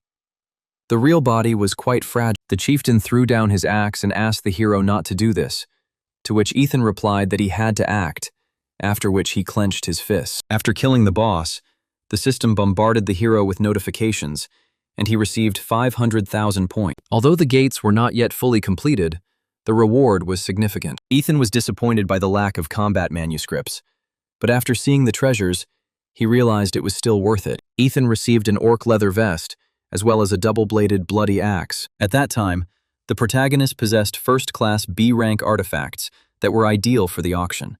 The system reminded the hero that the dungeon's owner had disappeared, and asked if he wanted to become the new owner. Although Ethan had reached the limit of the number of active doors, this did not stop him from becoming the owner of another one. The system suggested abandoning one of the previous doors, and Ethan decided to sacrifice the Hell Cave. At that point, Ethan simply gave up what he no longer needed and closed all his businesses.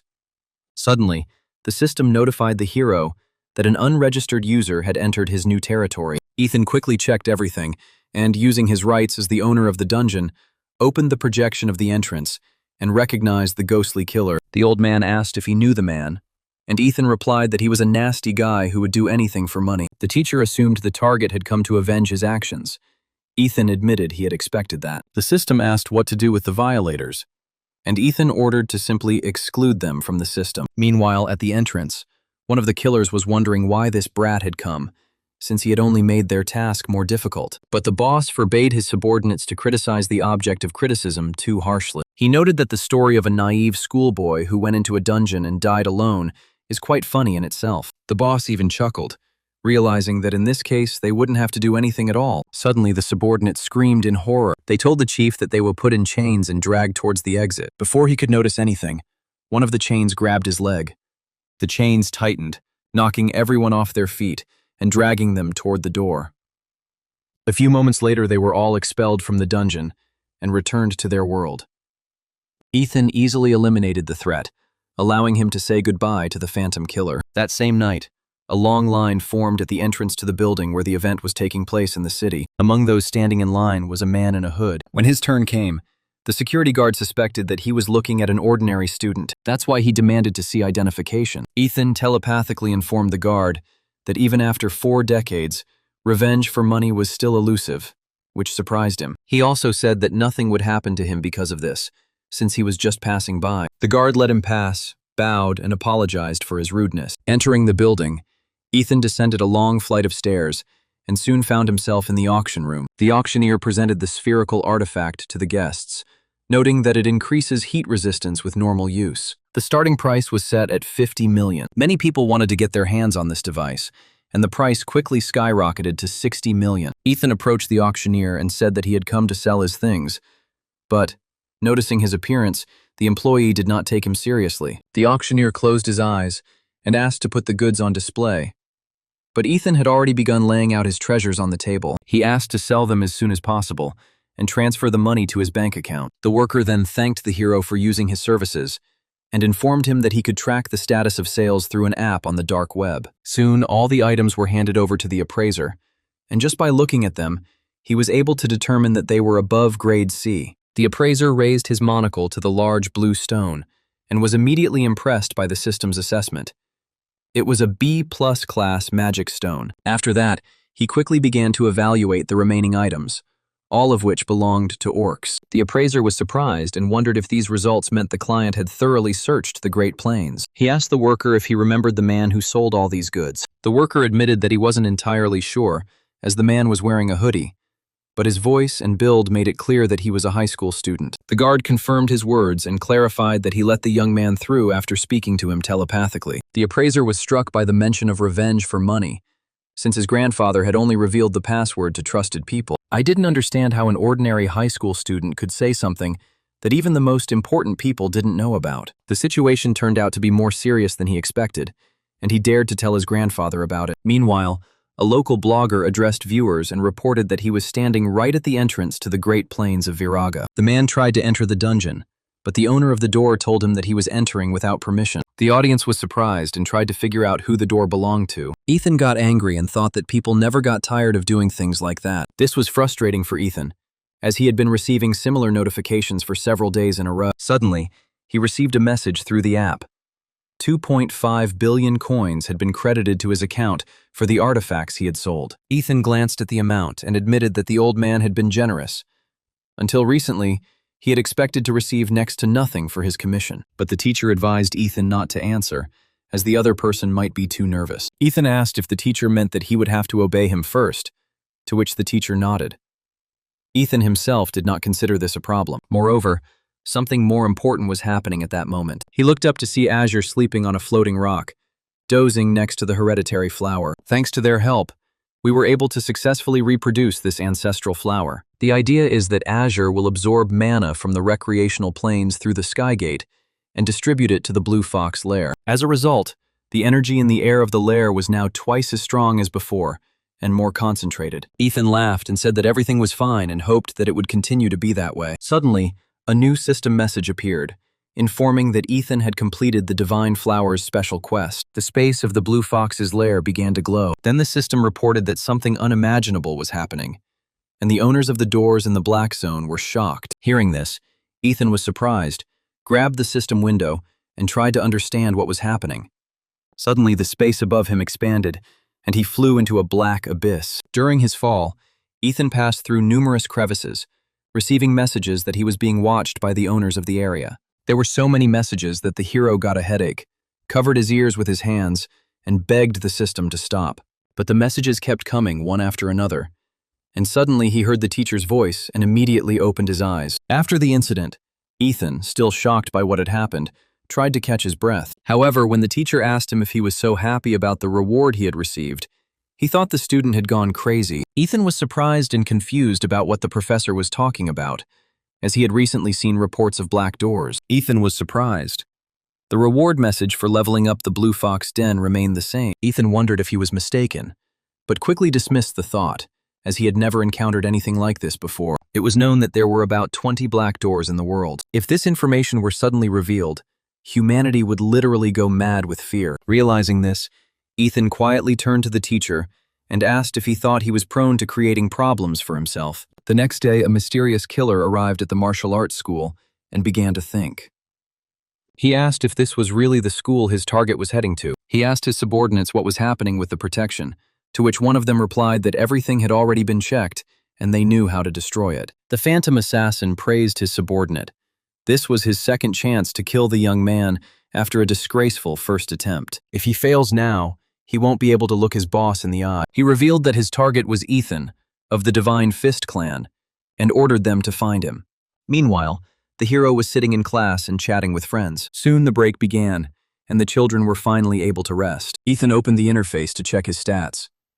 All of his stats were already above 230 and approaching the maximum value. To climb the path of earthly suffering, he needed a gigantic number of points. The higher I leveled up, the more I felt the lack of points. Moreover, he had to be extremely careful even if he wanted to improve just one indicator. Ethan suddenly noticed that Ivy was nearby and asked her why she kept looking at him as if she wanted to incinerate him with her gaze. Ivy asked if it was him, to which Ethan didn't understand what she was talking about at first. She clarified that she was talking about the Great Plains of Viraga. Ethan shook his head, to which Ivy called him a liar. Ethan then left the classroom, and Ivy invited him back to join her family. He reminded them that they had already discussed this, but Ivy insisted, saying that the issue would not be resolved until he joined their family.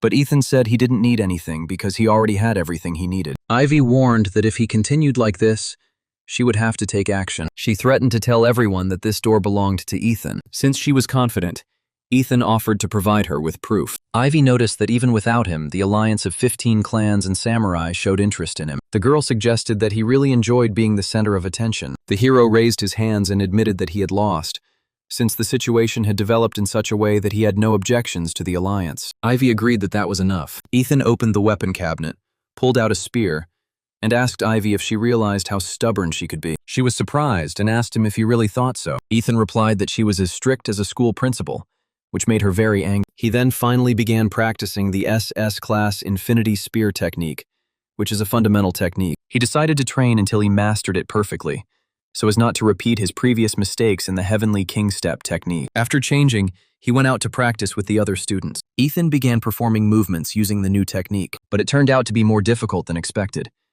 He decided that the problem was that his hands were not yet accustomed to the spear. Suddenly, he felt a threat from above and turned around sharply. At that moment, a ghostly assassin burst out of the roof, preparing to attack the target. But Ethan managed to repel the attack in time and forced the enemy to retreat with one blow of his spear. The killer asked in amazement how some insignificant teenager could stop his blow. In turn, Ethan recognized the man who had tried to grab him earlier in the dungeon, sensing a murderous aura. The killer realized that Ethan already knew about him, which meant there was another reason not to leave him alive. Suddenly, Ivy tried to stop him and reminded him that this was the Muram School of Martial Arts, and that killers of that kind clearly had no place here. The Phantom Killer then stated that it was none of his business, and ordered her to get out of the way because she was not his target. As Ivy was about to answer, Ethan asked her why she was talking instead of doing her job. The killer's figure suddenly began to dissolve into thin air. He explained that his arrogance had allowed him to easily kill the teenagers. At this point, the assassin considered the discrepancy in the information he had received. He had been told that the target was somewhere between D and C ranks. However, having met the hero in person, he realized that he clearly belonged to the B category. But this teenager was no match for him. The Phantom Killer approached Ethan from behind, preparing to attack him. But at the last moment, Ethan suddenly changed his course. Sensing danger, the killer quickly retreated. He was one step away from completing his mission. However, his intuition suddenly told him that if he continued in the same spirit for even another minute, he would simply die. Ethan praised the killer for his quick reaction, noting that if he had hesitated, he would have at least broken one of his wrists. The phantom assassin was offended by the hero's insolent words and was about to attack again. The next second he disappeared and reappeared right behind the hero, preparing to plunge his sword into his back. However, Ethan deftly turned the spear, covering his back. He noted wryly that the attack from behind for the third time was too predictable. The killer decided to test whether Ethan could withstand his attack and began to attack at a fast pace. However, Ethan easily parried all the blows by simply turning the spear with one hand. During this small struggle, Ethan realized that it was better for him to lower his spear and retreat, leaning on one leg. As soon as he assumed the correct stance, the system notified him of the use of the infinite spear technique. Immediately after this, Ethan attacked the killer, who, to his horror, suddenly discovered that he could not move his body. At the last moment, the hero's spear stopped a few centimeters from the target, between his eyes, and then cracked. The killer tried to understand how an ordinary high school student could be stronger than him, and decided that he had to run. But before he could move, Ethan slapped him across the cheek. The hero knocked him down with one blow, and reminded him that he had never let him go. At that moment, Ethan realized that the killer's henchmen had captured his classmates. One of them warned that if Ethan harmed his boss, these people would be in danger. Ethan admitted that he didn't immediately realize there were multiple killers, and asked why they didn't bring in someone more powerful. Ignoring the words of his subordinates, Ethan stepped on the phantom assassin's foot, crushing it with a loud crunch. The subordinates were worried about their boss, and the hero said that they could do whatever they wanted with these people, because they were not his friends at all. The killers were shocked by the hero's composure, and his classmates almost burst into tears. Ethan asked the phantom assassin who hired him a question, to which he responded, "Did he really expect an answer?" Ethan calmly said that the killer wouldn't be able to say anything, and added that this was exactly what he expected. Suddenly he rushed forward and thrust his spear forcefully into the wall of the training hall. He then admitted that he found it unpleasant to tolerate such people, and Ethan noted that he was very different from him. The killer was born with excellent fighting skills and was respected by those around him, but he simply chose killing as a profession and made a living from it. As the blade touched the killer's neck, Ethan said that he had lived with terrible pain all his life, only because of martial arts. Unable to bear this, the phantom killer's subordinate ordered the madman to let his boss go. Ethan told the killer that his subordinates were completely unaware of the situation, and the killer himself ordered them to remain silent. The situation was dire. He could not die there, and was prepared to wait to kill. Finally, the day will come when Ethan will fall to his knees and beg for mercy. Suddenly, the door in the hallway opened, and school staff became suspicious because the protective screen was turned off and rushed to help. Ivy was delighted to see her uncle, while Ethan reluctantly threw down his spear. School staff tied up all the trespassers who entered the premises, and among them, the school principal noticed a mysterious killer. The most important thing was that he was the only victim.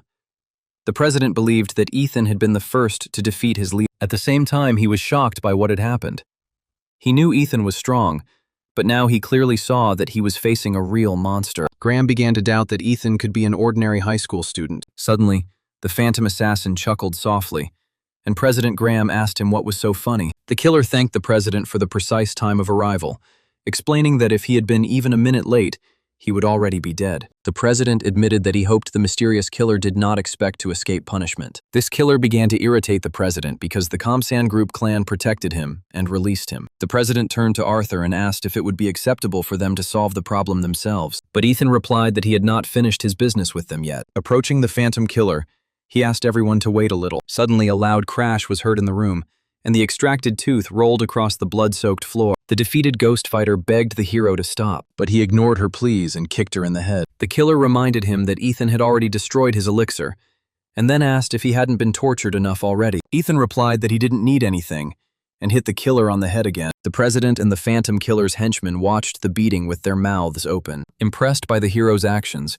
Graham tried to understand their purpose, because it is impossible to survive by relying solely on strength. Ethan showed no mercy to those who tried to harm him, and he didn't care if the consequences would catch up with him later. His stern, determined gaze was now full of confidence that he was doing the right thing. Unfortunately, I knew someone who looked very similar to him, the head of the Iron Blood clan, Roman, the only S-rank representative in Korea. Meanwhile, Ethan finished off the phantom killer. Graham asked if his case was over, to which he replied that it was.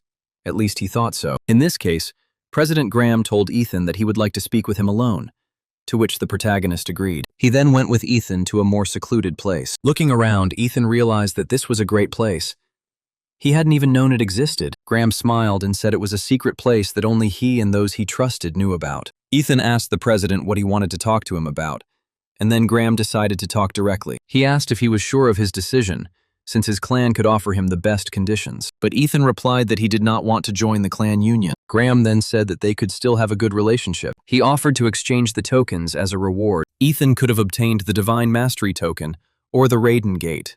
Ethan was stunned and asked if he was really ready to give him the door. The hero realized that giving up the clan gate was tantamount to giving up part of the clan's territory. Now President Graham was offering to give up some of the clan's power just for them. Seeing how deep in thought Ethan was, the president handed him his contact information and told him that he could think about it and give an answer. Ethan agreed, contacted him, and said he would go. After this, the hero headed towards the exit of the garden. Looking at his back, Graham hoped that Ethan would respond positively to the offer. The next day, Ethan saw the news that 4 noble families had joined forces to overcome an extremely difficult task. Seeing that the protagonist was ready, Secretary Audrey asked him to follow her. After that, they headed to the basement of the Muram school. President Graham was sitting there in a chair and, seeing the hero, immediately greeted him. Ethan asked why the president had called him there, and was told that the Phantom Killer would be released very soon. The hero was surprised by how quickly everything happened, and Graham explained that it was due to pressure from the Divine Fist clan and the Comsan group. The union was no longer the same.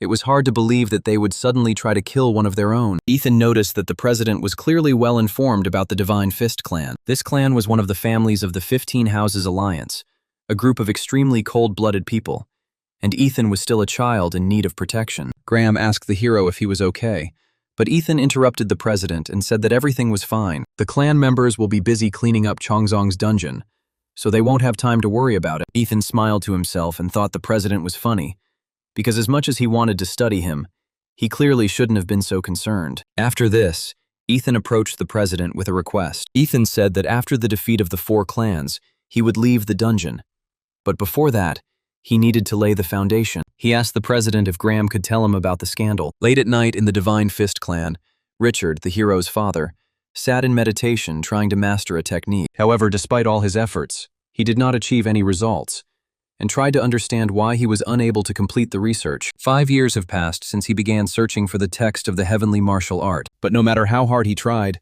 he was never able to find the perfect parchment. Richard looked at all the gates, and only the Chongzhong gate remained. If there was nothing there, it meant that someone had already found the text of the heavenly martial art. The clan leader's thoughts were interrupted by a sudden knock on the door. He recalled that he had previously given orders not to disturb him when the doors were closed and he was rehearsing. While the clan leader was getting dressed, his disciple apologized and explained that he had to come because there was urgent news. The clan leader ordered the disciple to report and said that the attempt to cleanse Chongzhong had failed. Richard admitted that he had expected this and ordered that the Imperial clan be informed of the formation of the Second Strike Force. In addition, this time the group will be expanded to include the 5 Elements group.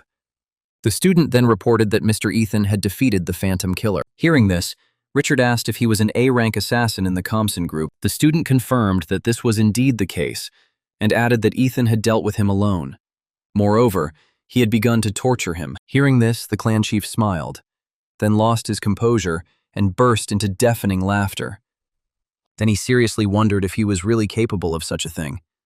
If it was true, then he finally seemed a worthy successor. The disciple noticed rumors spreading online that it was the Divine Fist clan that sent the assassin to get rid of the hero. Richard tried to find out who started spreading these rumors, but the student noticed that they were not entirely untrue. Rumor has it that Oswald actually ordered a group of Comsan to eliminate the hero. The hero's father became angry and realized that Oswald was seriously intending to take revenge. The tigress couldn't give birth to a wolf cub, and Richard wondered how much the man had changed. He needs to see for himself. Meanwhile, watching the city from afar, Ethan couldn't help but praise the mice for their work. Soon the city grew so large that it became clearly visible from afar. He originally planned to use these records as bait to gain an advantage over the Divine Fist clan. However, now he wondered what would happen if he decided to use them himself. He realized that the only sure way to avoid all this was to act without emotion. Ethan then crushed the Heavenly King's S-rank technique, mastering it instantly. He also received 50 billion battle tree points as a reward for mastering an S-rank technique. After Ethan edited the rest of the text, he admitted that the method was not as unique as everyone said. I was really expecting something impressive because even the king of martial arts himself wanted to master this technique. However, this technique only gave him additional internal energy, And all this time he was treated like trash. Then he abruptly threw open the classroom doors. Spencer greeted his friend while Ivy continued to drink her milk calmly, ignoring him. Ethan wondered what all those people were doing near the school, and Spencer realized there were quite a few of them. The main character didn't like this at all because he was being pursued by people from the Martial Arts Alliance, and he could hardly escape from them. Before Ethan could complain anymore, Ivy suddenly handed him something. She remembered that he had recently said that he needed a spear, and the president had given him this item. The hero decided not to refuse such a gift, and asked Ivy to convey his gratitude to President Graham. It turned out to be an A-rank weapon, a blood spear that becomes sharper as it absorbs blood during combat. Ivy realized it was a good thing she liked the spear so much, because after a whole day of searching through the clan's vault, it was hard to find. Suddenly, Spencer stood between Ethan and Ivy, trying to find out what bribe they were talking about and what they were discussing. Ethan said it was none of his business, but Spencer asked him to at least tell him because he needed to be aware of what was going on. Ethan simply said goodbye to Spencer, and Ivy completely ignored him. A little later, after leaving the school building, Ethan sat down on the grass near the stairs and took out his phone. Concerned that the financier wanted to meet him, Ethan asked the teacher why being popular was so exhausting. The old man admitted that he didn't know for sure, but he clearly saw that the student didn't like it at all. Suddenly, the hero heard footsteps next to him. There was a group of students next to him who approached him. Their leader greeted the young master and informed him that they belonged to the Heavenly King group of the Divine Fist clan. The student conveyed that his supervisor wanted to see the hero and asked permission to follow him. One of the students, unable to bear being ignored, shouted and asked why he was pretending not to hear them. However, a moment later, the hero's spear appeared right in front of the student's face. Ethan pointed out that it was extremely impolite to dare to insult a member of the Divine Fist main clan. He asked how he was going to pay for it. The leader of the student movement stood up for the culprit and apologized to the young teacher for the insult. Ethan looked at his student silently. He then made it clear that he would ignore it this time and ordered them to leave the place. However, the student repeated that the boss wanted to see the hero. At this point, the hero became enraged and asked if anyone had heard the order to leave this place. This stunned the student, but he gathered his courage and agreed, promising that they would meet again. Having finished with them, Ethan continued to do his business. But suddenly, someone noticed that the hero was behaving rudely. The stranger said that it would be good if Ethan killed the student. Ethan replied that he didn't understand what he was talking about, but the stranger laughed again and asked him not to be so soft. The stranger then introduced himself as Caden of the Death Demon cult. Ethan was surprised, for he was standing before a representative of the villainous clans. He informed her that there was no point in wasting her time on him, as she had no intention of joining his cult. Caden then promised to turn the hero into the strongest killer. She then extended her hand and said that if Ethan took it, he would no longer have to suppress his desire. He asked the hero to imagine everyone around him crawling on their knees before him like insects, because that's exactly what Ethan wants. Receiving no response, Caden decided he had said too much and suggested that Ethan call him if he changed his mind. As Ethan was wondering if he really didn't need to hold back anymore, he noticed that the stone beneath his foot was starting to crack. The teacher immediately realized this and turned to Ethan. Suddenly, Spencer attacked the hero, claiming that this was revenge for previous events, and reminding him that Ethan had promised to pay. He then said he was going to the gym, and asked Ethan what he planned to do. After a short thought, the hero replied that something had spoiled his mood. Spencer asked what happened and who dared to ruin his mood, and asked the hero to tell him everything. Spencer was surprised that Ethan had become so strong that he didn't even take him seriously, after which they left, laughing and joking. Watching this, the old man realized that the child was actually very vulnerable. Watching him, he tried to understand how many emotions were hidden in such a young body. He wanted to guide the young man on the right path, acting as a mentor. But he understood that sometimes the presence of a loved one could be more helpful than a teacher without a visible uniform. After some time, Spencer asked Ethan how his investigation was going. Spencer reminded him that midterms were starting soon, and that it was time for Ethan to start studying for his gate exams. Ethan replied that he wanted to master the spatial art of the void in order to pass it on to Azure. Then the teacher said that in this case, he should go to the field of magic flowers. Ethan cried out when he heard about the fairy field, and Spencer, who was nearby, asked him if he was really going there. Spencer reminded everyone that this was the blue door to the Jongno dungeon, and it would take a team of 5 to get through. The fair-haired man then announced that he intended to go to the ice canyon. He reminded him that he was a genius and one of the best in his class, and then said that Ethan shouldn't worry about him. Suddenly, the hero remembered something and asked Spencer if he wanted to know anything interesting. This aroused Spencer's genuine interest. Ethan said it was the ice cannon that had piqued his interlocutor's curiosity. After some time, the teacher entered the classroom and announced that midterm exams would be held in all classes. Students will have to form teams of 5 to get through white, green, and even blue doors. To get good grades, they need to form a strong team and achieve high results. After the announcement, the students began to negotiate among themselves, forming teams, while Ethan watched everything that was happening alone. The teacher asked him who he planned to team up with, and Ethan replied that no one would want to be on a team with him. After all, during the ghost killer incident, he treated them with extreme cruelty. The teacher asked if Ethan was proud of his lack of friends, but explained that he was not. Moreover, he doesn't mind going through the dungeon alone. Hearing this, Ivy reminded him that it wouldn't work because she wanted to go with him. Ethan asked who made this decision, to which Ivy replied that it was her own decision. Suddenly, the class president approached them and asked if he could join their team. Ethan never expected that she would be the first to approach him. Ethan gave her a stern look and remembered that although she was an excellent student, her grades in the 5th grade had been among the best. She was smart. He said he didn't care. And soon, Ethan and Ivy found themselves surrounded by a crowd of students wanting to join their team. Ethan asked them to wait a bit, and Ivy explained that if they were on the same team as him, they were guaranteed to get a high score. She clapped her hands to get the students' attention. He then announced the distribution of roles and asked if there were any objections. The students who were not included in the team were forced to withdraw, stating that they did not object, and the protagonist was amazed by their determination. Team leader Nora, as well as Gemma and Russell, thanked Ivy for including them in the team. Ivy really created a winning combination by bringing together students with lower grades who had good skills. Since he was likely the best in the class this time, the choice of team members mattered. The person who takes first place in the exam will receive a special reward, the opportunity to choose one of the topics from the school library. Additionally, there is one specific item that you will definitely need to purchase. Ethan silently asked Spencer to forgive him, because this time, first place should still be his.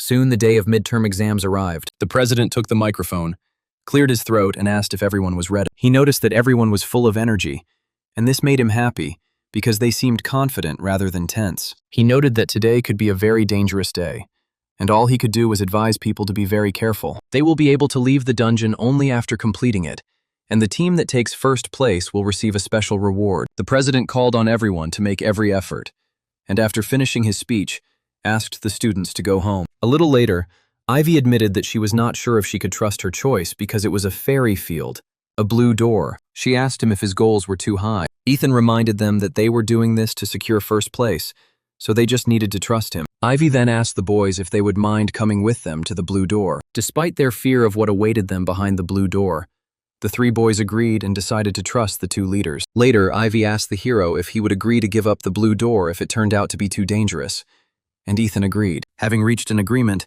the group headed into the dungeon. After passing through the door, the system notified participants that they had entered the field of flower fairies. Ethan showed a map and explained that the area was inhabited by fairy tale monsters and was divided into 2 zones. The field of fairy flowers could be reached by heading east. On the opposite side was the fairy hideout. Their goal is to reach the fairies' refuge. The local fairies will not attack them if they are carrying honey, so they can easily collect it. Ethan then asked the team members not to be nervous. He and Ivy would take care of everything, and the rest would just have to support them. After the briefing ended, Ethan announced that they could leave. At that moment, 2 system windows suddenly appeared in front of him. The protagonist was surprised. Although both tasks had the same rank, the rewards for them were completely different. Noticing Ethan looking at her, Gemma asked him what was wrong. Ethan replied that it didn't really matter, and that he was just thinking. He decided to think about the choice of task as he got closer to the goal. As the group walked across the field, fairies fluttered around them, chatting cheerfully among themselves. Nora noticed fairies and flowers nearby. She said quietly that it was incredible. Then he was overcome by an irresistible desire to approach them. Nora reached out to grab one of the fairies, but at the last moment Ethan stopped her, grabbing her arm. He warned her not to touch the fairies so as not to provoke them, but Nora took her words back and admitted her mistake. She wondered why she suddenly wanted to do this, and then explained that when she saw fairies, she seemed drawn to them for no apparent reason. Ethan explained that fairies have the ability to bewitch people, and awakened low-ranking fairies are easily bewitched. He asked Nora not to look at the fairies for too long, and also informed the others that from now on, they would no longer be distracted. Ivy suggested that it might be an ambush, but Ethan said that it wasn't, and that they were changing the plan, much to everyone's surprise. He explained that inside the dungeon there lived a monster that opposed the fairies. This is exactly the kind of enemy they will have to face. Ivy wondered why he suddenly decided to change the plan, considering they weren't prepared for such a turn of events. Ethan reminded them that cleaning doors doesn't always go as planned, and that completing the secret condition would earn them extra points. Ivy was surprised and asked if he was really talking about the secret condition of the dungeon. Ethan confirmed this, and Ivy felt a slight headache upon hearing the news. Meanwhile, in another dungeon, one of the students attacked the lizard man with all his might, sending him flying backwards. It turned out it was Dylan. He then began to beat the monster, screaming for it to die, while his companions watched the proceedings. Claire noticed that Dylan was working too hard today, and Finn smiled and suggested that his little brother had inspired him to do so. Victoria chuckled as she watched Ethan lose his temper every time his name was mentioned. Dylan clenched his fists and declared that this bastard was too arrogant to be just a bastard. Victoria chuckled and asked if Dylan knew that women don't like clingy men. Dylan then advised Victoria to be careful what she said. Victoria admitted that Dylan's presence simply irritates her. She doesn't want to be on the same team with him, but simply wants to get a high mark. Finn stood between them and said that he had had enough, because if they were given a chance, they would start fighting. He remembered that there was no time for this, since they still had to clear the doors. As soon as Finn reminded him of this, 3 lizard men jumped out from an ambush. The next second, Victoria cut them into pieces. The monsters, chopped into pieces, were left hanging in the air. She agreed with his words, noting that at the moment, freeing the door was more important than Dylan's pride. After that, he smiled, looking at his companions. Victoria couldn't even imagine that Dylan could get so angry. And all because of that sweet bastard Ethan. She was surprised at how much he had grown, and decided to test the hero sometime. Meanwhile, in the cave in the field of flower fairies, moving deeper, the group of heroes heard a loud hissing.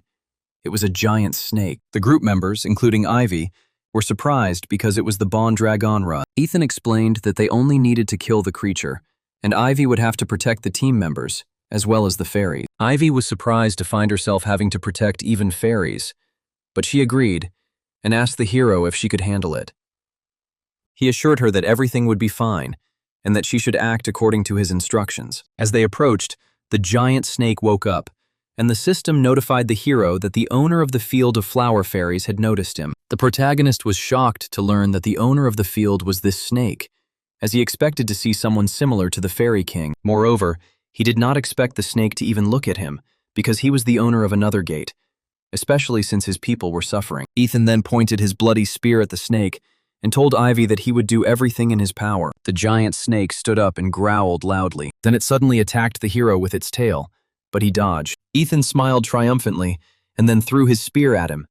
The snake let out a deafening roar in pain. Her scream was so loud that it even caused the cave to collapse. The little fairies tried to cover their ears to at least slightly protect themselves from the terrifying noise. Ivy reacted quickly and gathered the fairies around her. However, too busy protecting the creatures, Ivy didn't notice the rock that was about to fall on her head. At the last moment, Nora and Russell intervened and destroyed the stone. Immediately after this, Ivy began to treat the fairies who had been harmed by the snake. The next moment, the fairies literally began to come to their senses. Ethan noted that his team had done a great job, so he had to do his part to the best of his ability. Then Ethan moved away from the cave wall. He then landed on the snake's head and stabbed it with his spear, causing it to roar in pain. The snake was outraged by the man's courage. The next moment, a gigantic amount of purple energy burst out of his mouth. Ivy, covering her companions and the fairies, advised them to stick together to prevent the snake from attacking these creatures. However, Ethan managed to hold on to the angry snake's position, but suddenly his hand slipped from its skin and he began to fall. At that very moment, the giant snake struck him with its tail. However, Ethan managed to deflect the blow with his tail, although the snake's strength was so great that it broke through the cave wall. Ethan admitted that the orc seemed insignificant compared to the snake, and thanked fate that she had managed to deflect the blow. Ethan pressed himself against the wall and looked at the giant snake again, as if nothing had happened. Ivy couldn't help but admit how amazing Ethan was. She saw his incredible strength, but she didn't understand what kind of martial arts he practiced. Grabbing the hilt of the sword, she swore to herself that she would not give in to Ethan. Besides, he will definitely overcome it. Suddenly, the giant snake roared, declaring that it would send everyone to hell. After this, he raised his head and began to emit waves of deadly energy. Ethan blocked one of the streams of fire flying at him, but some of the flames still reached him, burning his clothes and skin. He mentally scolded himself for his mistake, because even though he knew the opponent was undead, he didn't expect him to be able to control death energy. This news was clearly not encouraging, and Ethan hurried to move on. The problem was that, with the exception of Ivy, the rest of the team and the fairies wouldn't be able to handle the snake's attacks. He then ordered his comrades to retreat. When Ivy's hand touched the briefcase, she suddenly trembled. At that moment, a small blue fox jumped out of the briefcase. With a deft movement, he jumped on Russell, climbing onto his head. The system reported that the fox cub had begun to absorb mana. Lazurka opened his mouth, and all the energy directed there began to be absorbed by him. Due to such a gigantic flow of energy, Lazurka's cheeks swelled, and she released the excess energy into the giant snake. The snake, before it could even comprehend what had happened, was washed away by a wave of energy. The well-fed and contented fox cub began to rock on his back and move his paw. The team was delighted with what they saw. Even Ivy couldn't remain indifferent to Lazurka. Russell, noticing that the animal looked like a fox, asked if he could touch it. While his classmates were playing with Azure, Ethan was busy with system notifications, and Azure absorbed a fragment of the Eastern Celestial Master. Ethan was surprised because he had never heard of such a test, and in his past life he did not know about it. Then Ethan received a new message. The Master of the Garden of Dreams had shown interest in him, and their friendship level had increased. I didn't expect such a confession from the owner of the Red Gate, but since I was there, I was ready to visit him. After a short game with Azure, the classmates turned to Ethan, and Gemma asked him what kind of little animal it was. Ethan decided not to lie, and said that Azure was his pet monster. Then his companion smiled at Lazurka again, and continued petting him. Watching this unfold, Ethan reminded his companions that only they knew about Azure, and asked them to keep it a secret. The fairies rescued by the team silently watched what was happening. They then knelt down and greeted their new master, after which the system notified the hero that the dungeon master was frightened. Now he wanted to make sure that Lazurka was indeed the owner of the restricted area. The fairies told the hero that the owner of the Forbidden Zone had 10 foxes similar to Lazurka. At the gate stand 11 rulers, each of whom wields enormous power, and the owner of the Forbidden Zone is one of them. Ethan wondered if this was really related to the Black Zone, or if he had misunderstood something. The old man expressed his admiration and noted that they had uncovered a great secret. He had known from the very beginning that Azure was an unusual creature. However, Ethan asked him to wipe the drool from his face and repeat the story as usual. After this, he ordered the fairies to stop bowing and stand up. The fairies asked him if he was going to save them all. The fairies thanked the gods for their survival, and then expressed their gratitude to their new master. Ivy reminded Ethan that he didn't need to rush, and that he needed to focus on the main goal, clearing the dungeon. But Ethan reported that the dungeon had already been cleared, which greatly surprised Ivy, after which she called the interface. The protagonist was immediately inundated with notifications. The system informed him that the fairies wanted to serve him, and Ethan agreed. However, the system reminded him that he could not expand his territory due to the excessively low level of Azure. Offered the opportunity to sacrifice one of his territories in exchange for the possession of the luxurious flowers, Ethan sacrificed the Great Plains. Having finished his business in the dungeon, the hero invited the team to return to the school, and they left the area at the gate. After some time, the action moves to the office of the president of the martial arts school, Graham. While the students were taking the exam, the president familiarized himself with information about them. He assumed that unless something unexpected happened, the hero of Lazurka's team would take first place. Although Ethan had assembled a good team, most of the members lacked experience. Secretary Audrey came into the office and apologized for disturbing us. The president asked what was going on, and the secretary replied that the team of heroes had left the Blue Gate and had already returned to the school. Ethan and Ivy soon relayed the cleaning details to the president. Graham was surprised to find that the blue door was passed in just 20 minutes, 30 seconds, and 52 hundredths. He asked Ivy if they had really achieved everything, to which she immediately replied in the affirmative. Graham asked if they recorded the review process. Ivy answered in the affirmative, handing over the camera attached to her jacket. In the recording, Graham saw students moving through flower gardens decorated with images of fairies. He also saw that they were confronted by a giant snake. He was surprised to see Bon Dragon, as no one expected such a creature to hide among the fairies. Without blinking an eye, the president continued watching the footage of Ethan fighting Bon Dragon. The snake screamed that it would send everyone to hell, and began to spread the energy of death. The recording was interrupted unexpectedly. Graham tensed and screamed as the video cut off at that very moment. At the same time, Ethan felt a slight tickling in his ears, as if someone remembered him. Ethan then approached the teacher and asked him a question that interested him. I wanted to understand how he knew that the art of spatial void would eventually end up in the fairy field. The old man was surprised and tried to hide behind his fan, pretending not to understand what the student was saying. Not satisfied with the teacher's silence, Ethan reminded him that it was he who showed him the location of the technique. Receiving no answer, Ethan decided to give up and asked if the teacher trusted him.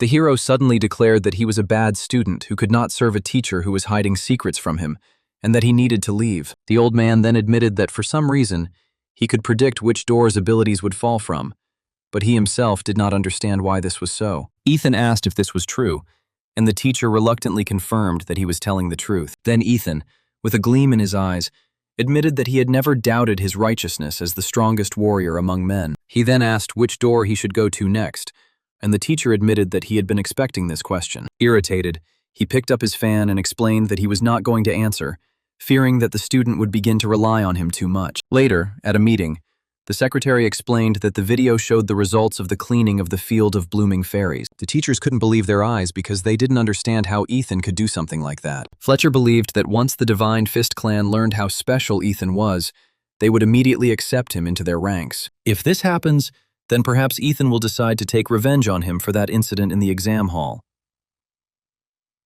Noticing his behavior, President Graham asked him what he was thinking, and Fletcher replied that there was nothing special about it. I thought it was weird that Ethan suddenly became so strong. Previously, the protagonist was a student who practiced meditation based on the 3 foundations, one of the lower techniques. But unexpectedly, he mastered the technique of wielding a spear, which he used against Bon Dragon. So Fletcher began to suspect that there was someone behind Ethan who was helping him become stronger.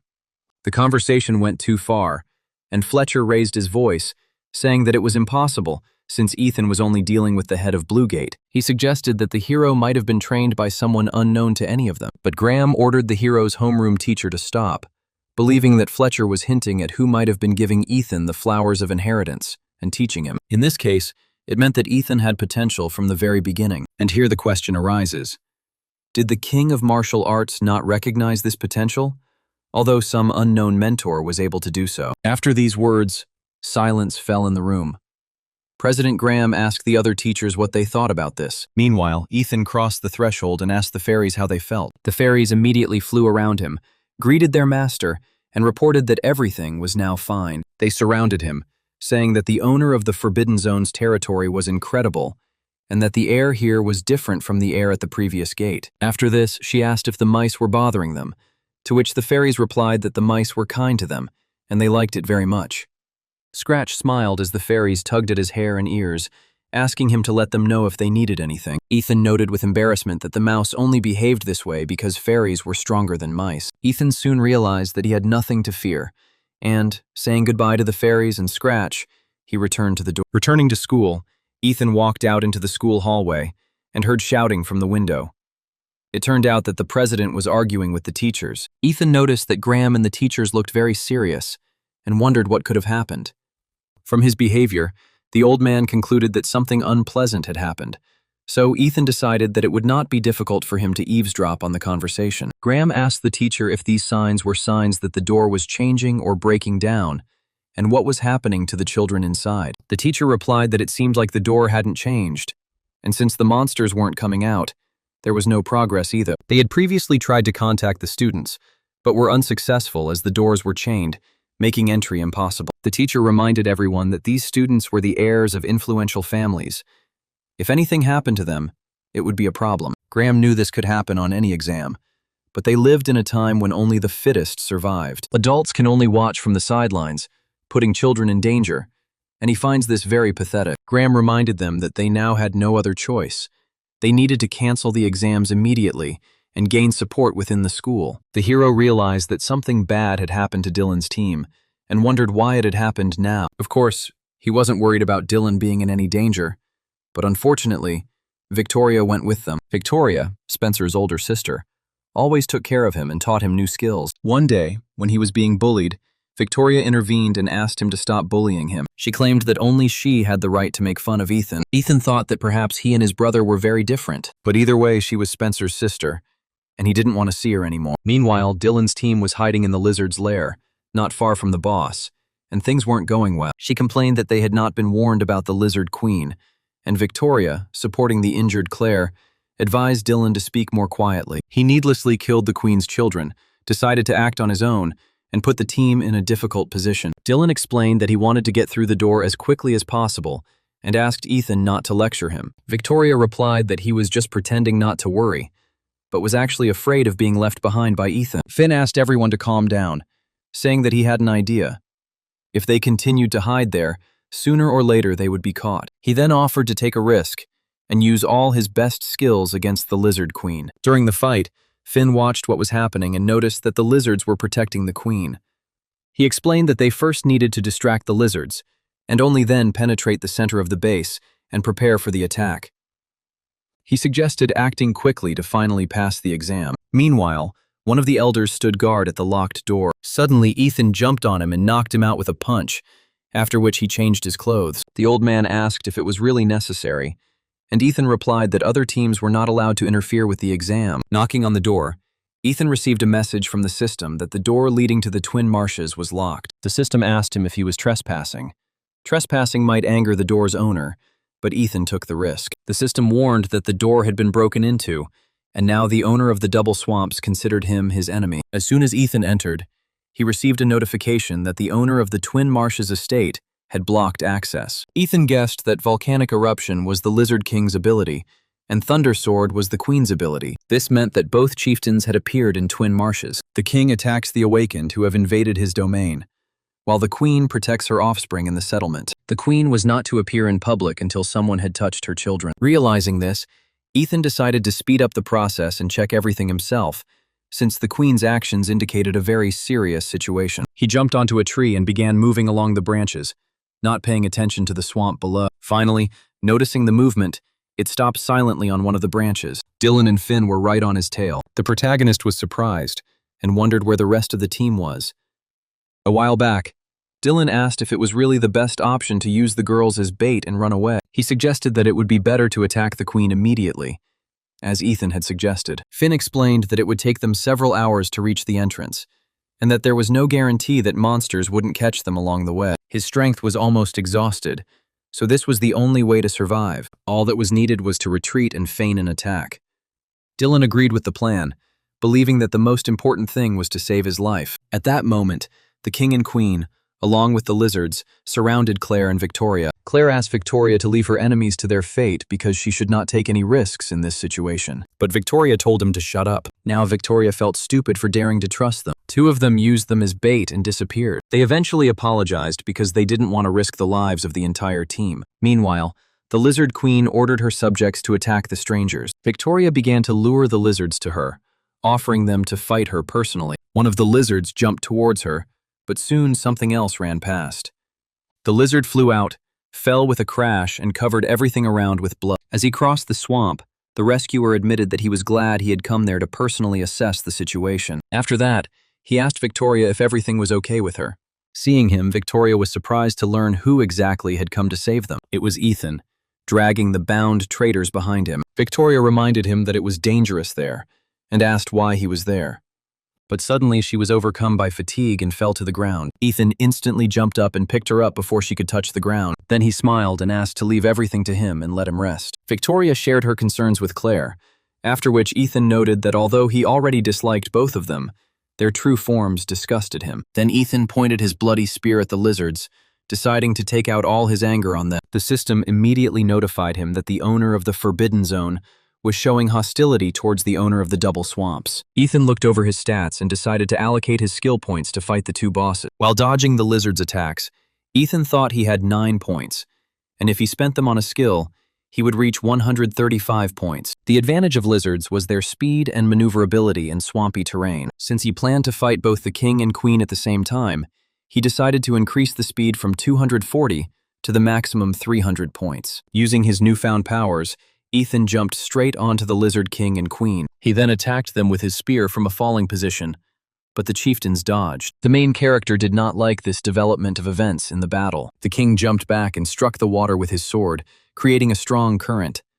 Because of this, Ethan was unable to hold on to the bloody spear, and it flew out of his hands. He immediately rushed towards the spear and at that very moment the king attacked. But to their surprise, the target of the attack suddenly disappeared from sight. After landing, the hero realized that everything was not as simple as he thought. It turned out that he landed just in time on the blade of the lizard's sword. Immediately after that, he rushed at the king and struck him with the tip of his spear.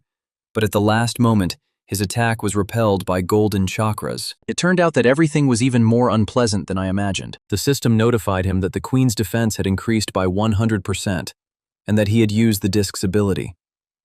Immediately after this, the king resorted to a volcanic eruption. Realizing the situation had worsened, Ethan rushed forward, trying to dodge both bosses' attacks at the same time. At the same time, he had to reflect the flying chakras, which was not easy. After a series of attacks, the queen's defense dropped by 100%, and then by another 200% due to the use of discs. This created a great opportunity for the hero, as the queen was exhausted and could not act until she had rested. This was exactly the moment he had been waiting for, so he immediately ran to the queen. Suddenly the king roared loudly. Suddenly, the water under the hero's feet began to bubble, but Ethan just smiled. Suddenly he changed direction and attacked the king. The king's weakness was that he became extremely vulnerable during a volcanic eruption. When Ethan attacked the king, he apologized in his mind because his original target was not the queen, but the king. He pierced the lizard king, and numerous energy arrows pierced through him. These arrows were then redirected towards the queen, as she was now defenseless and unable to resist. Thus, Ethan successfully completed the Double Swamps dungeon and received 500,000 wood points for it. Upon receiving this news, the school principal immediately approached the closed door. Standing in front of the door were tied up Ethan and Finn, as well as exhausted Claire and Victoria. President Graham, concerned about the fate of the students, rushed to the girls and was relieved to see that they were alive. Dylan then shouted for President Graham to untie them, but Victoria ignored him and explained that someone had rescued them. The two who were trying to escape from the dungeon left them and Claire as bait, and if that man hadn't intervened, they would have died long ago. Upon hearing this, President Graham announced that he intended to inform the student clans of this. The president asked who helped them, and Victoria replied that she did not remember the face of the savior. Graham realized that this was not the most important thing at the moment, and helped the girls up to take them to the hospital. On the way to the ambulance, Claire noticed something in the distance. Ethan praised her for her resourcefulness, as she correctly understood that he did not want anyone to know about her role in the rescue. Even the teacher appreciated his actions, because after seeing his disguise, she realized who he really was and was able to correctly assess the situation. The hero also understood that these students belonged to fairly large clans, so he was not going to stand aside. I was curious to see how the Divine Fist would behave. Sometime later, in the school infirmary, Ethan was in a room with Victoria. The girl still hasn't recovered from the incident at Twingate. Looking at her, Ethan thought that Victoria was actually a good person. If only she were more friendly. Suddenly the door burst open and Spencer rushed inside, shouting to his sister that he heard about her injury. Ethan asked him to be quiet because Victoria was sleeping, and Spencer walked up to him and asked if it was true. Spencer explained that when the door problem arose, Dylan and Finn tried to escape, leaving Victoria and Claire as bait. Ethan did not comment on this. Gritting his teeth in anger, Spencer called these guys crazy. He then turned and walked out of the room to get revenge on those guys, but Ethan told him that there was no need. Spencer, stopping in surprise, asked, "If not him, then who should punish these people?" Ethan replied sadly that he could handle this matter himself. The fact is that it was largely thanks to him that all this happened. Spencer was amazed. The energy he felt could have frightened even him. He suspected Ethan had become much stronger, but he realized that such strength was the result of a deliberate approach. Suddenly, Victoria let out a moan, causing the hero and Spencer to fall silent. Spencer walked up to his sister and asked if she was okay, explaining that she was currently in the school nurse's office and had almost gotten into trouble. Remembering what had happened, Victoria asked seriously if everything was okay with Claire. Ethan assured her that everything was fine, after which Victoria sighed quietly and calmed down. Suddenly he remembered something else and asked the hero to wait, then grabbed him and asked if it was really him. Victoria asked how he managed to get through the door, and Ethan explained that he was able to get into the dungeon because the door opened. Victoria then returned to bed and said that she had many more questions, but at the moment she was too tired. Ethan explained that the brother and sister needed to talk some more, and that he, being different, would go first. After these words, Ethan left the medical center, leaving them both alone. Victoria admitted that she didn't actually choose this team.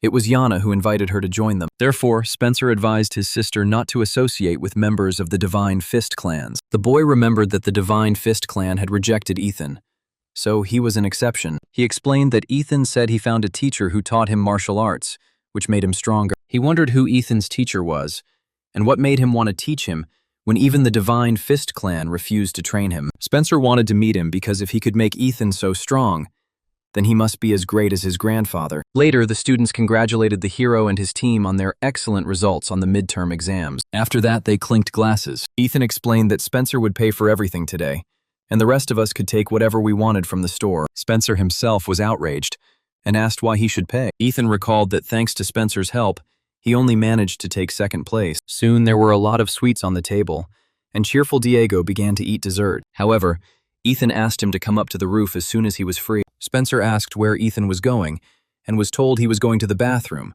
after which he left. He cast one last meaningful glance in Diego's direction. Soon after, the boy followed the protagonist. On the roof, Ethan took out his phone and checked the latest news. The expedition to Chungzong Lake had failed again. Diego followed Ethan to the roof, nervously asking him why he had been called. He thought Ethan should have stayed and celebrated with the other. Ethan explained that he had something he wanted to tell him, and then threw mana stones at Diego. Taking them by surprise, Diego was surprised by such a gift, and asked why they were giving it to him. Ethan explained that it was a bribe to keep Diego around. However, Diego couldn't understand why it was him and not someone else, and Ethan admitted that he liked him. After this, Diego asked why they were giving him so much, since one stone would have been enough. Ethan agreed, and explained that these mana stones were clearly not enough, so he took out a scroll and stabbed Diego in the chest with it. When Diego saw the parchment, he first thought he was seeing things, wiped his eyes, and looked at the title again. Diego hesitantly asked if the heavenly sacrifice had really been offered to him. However, Ethan merely extended his hand, asking if that was enough for Diego to join him. After some time, the representatives of the Divine Fist clan and the leader of the Imperial Sword met. Jasper explained that his brother had gone away for training, but had given him full authority, and they could continue to meet. Jasper said the first question would be about the mid-period incident, but Oswald asked them to forget about it. However, the third attempt was extremely important.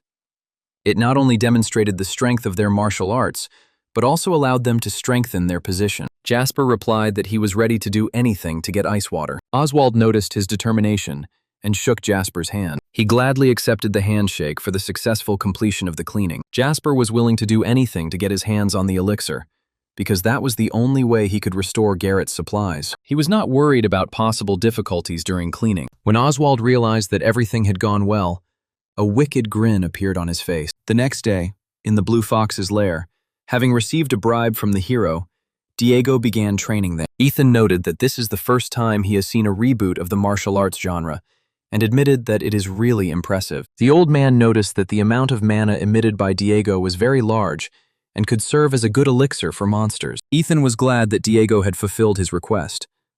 Over time, Diego simply stopped paying attention to such things. He remained a simple and trusting person, but the question remained whether other people would treat him the same way. When Diego finished meditating, Ethan asked him what he felt. Diego admitted that he still doesn't feel much of a difference, and that his body now feels empty inside. The hero then handed him a parchment with martial arts instructions and said that Diego was now simply obliged to tear it to shreds. The boy hesitated, but Ethan explained that if he didn't want to make art, he could simply return the parchment. Then Diego silently tore up the text, and suddenly he was filled with energy. Ethan congratulated him. Diego had now mastered an S-rank martial art that even the head of the Imperial Blade clan could not master. Suddenly, Diego knelt down in front of Ethan, which surprised him. He confessed that in his entire life, no one had ever treated an ordinary but awake creature with such respect. Unlike others, Ethan instilled in her the faith and courage that allowed her to become stronger. Diego then solemnly placed his hand on his heart and promised that he would be faithful to Ethan as a sign of gratitude for his support. Ethan didn't expect this turn of events, but after a few seconds, his surprise turned into a smile.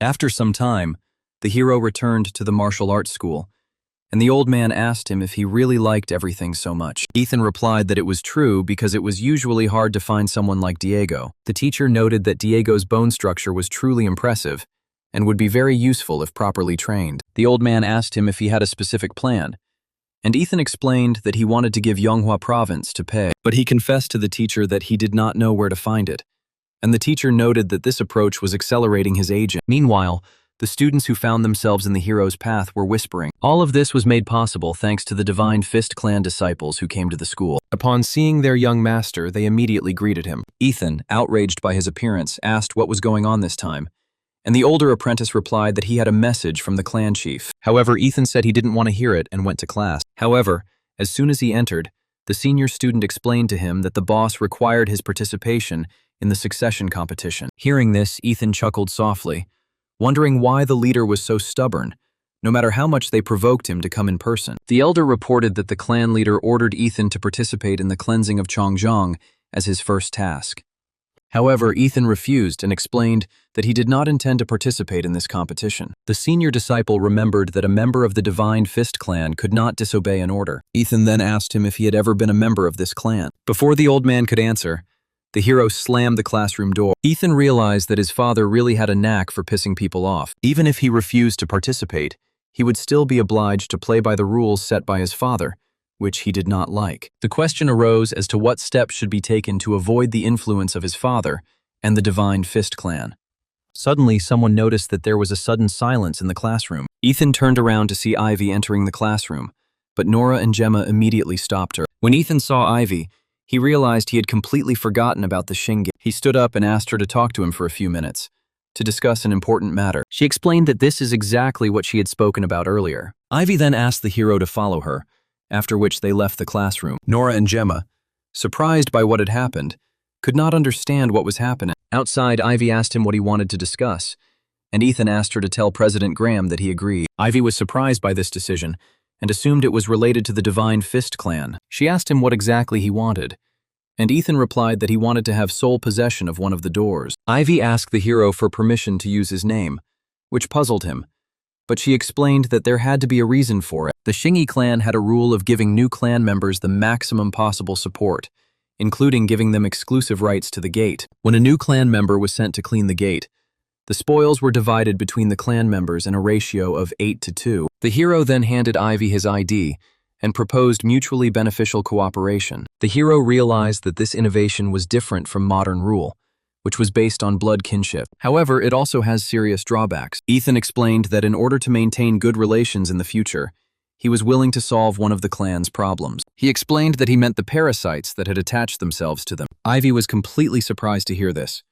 She jumped up from her seat and asked how he knew this. The hero declared that he had what the Divine Fist had been searching for many years: the blood scroll. Ivy asked if they had such technology. Ethan then looked at his master, who of course must have known her. He then replied to Ivy that he had something similar. Sometime later, Ivy arrived at President Graham's office. Nervous about what he heard, Graham asked Ivy if she was serious. Ivy confirmed her words, and that Ethan was aware of what was happening in his clan. Previously, Graham had been especially careful to ensure that no one but Ethan knew about the family's contacts with other clans. Ivy added that Ethan promised to give them gate access in exchange for her family's cooperation. Graham jumped up in confusion and tried to understand how Ethan could have these rights.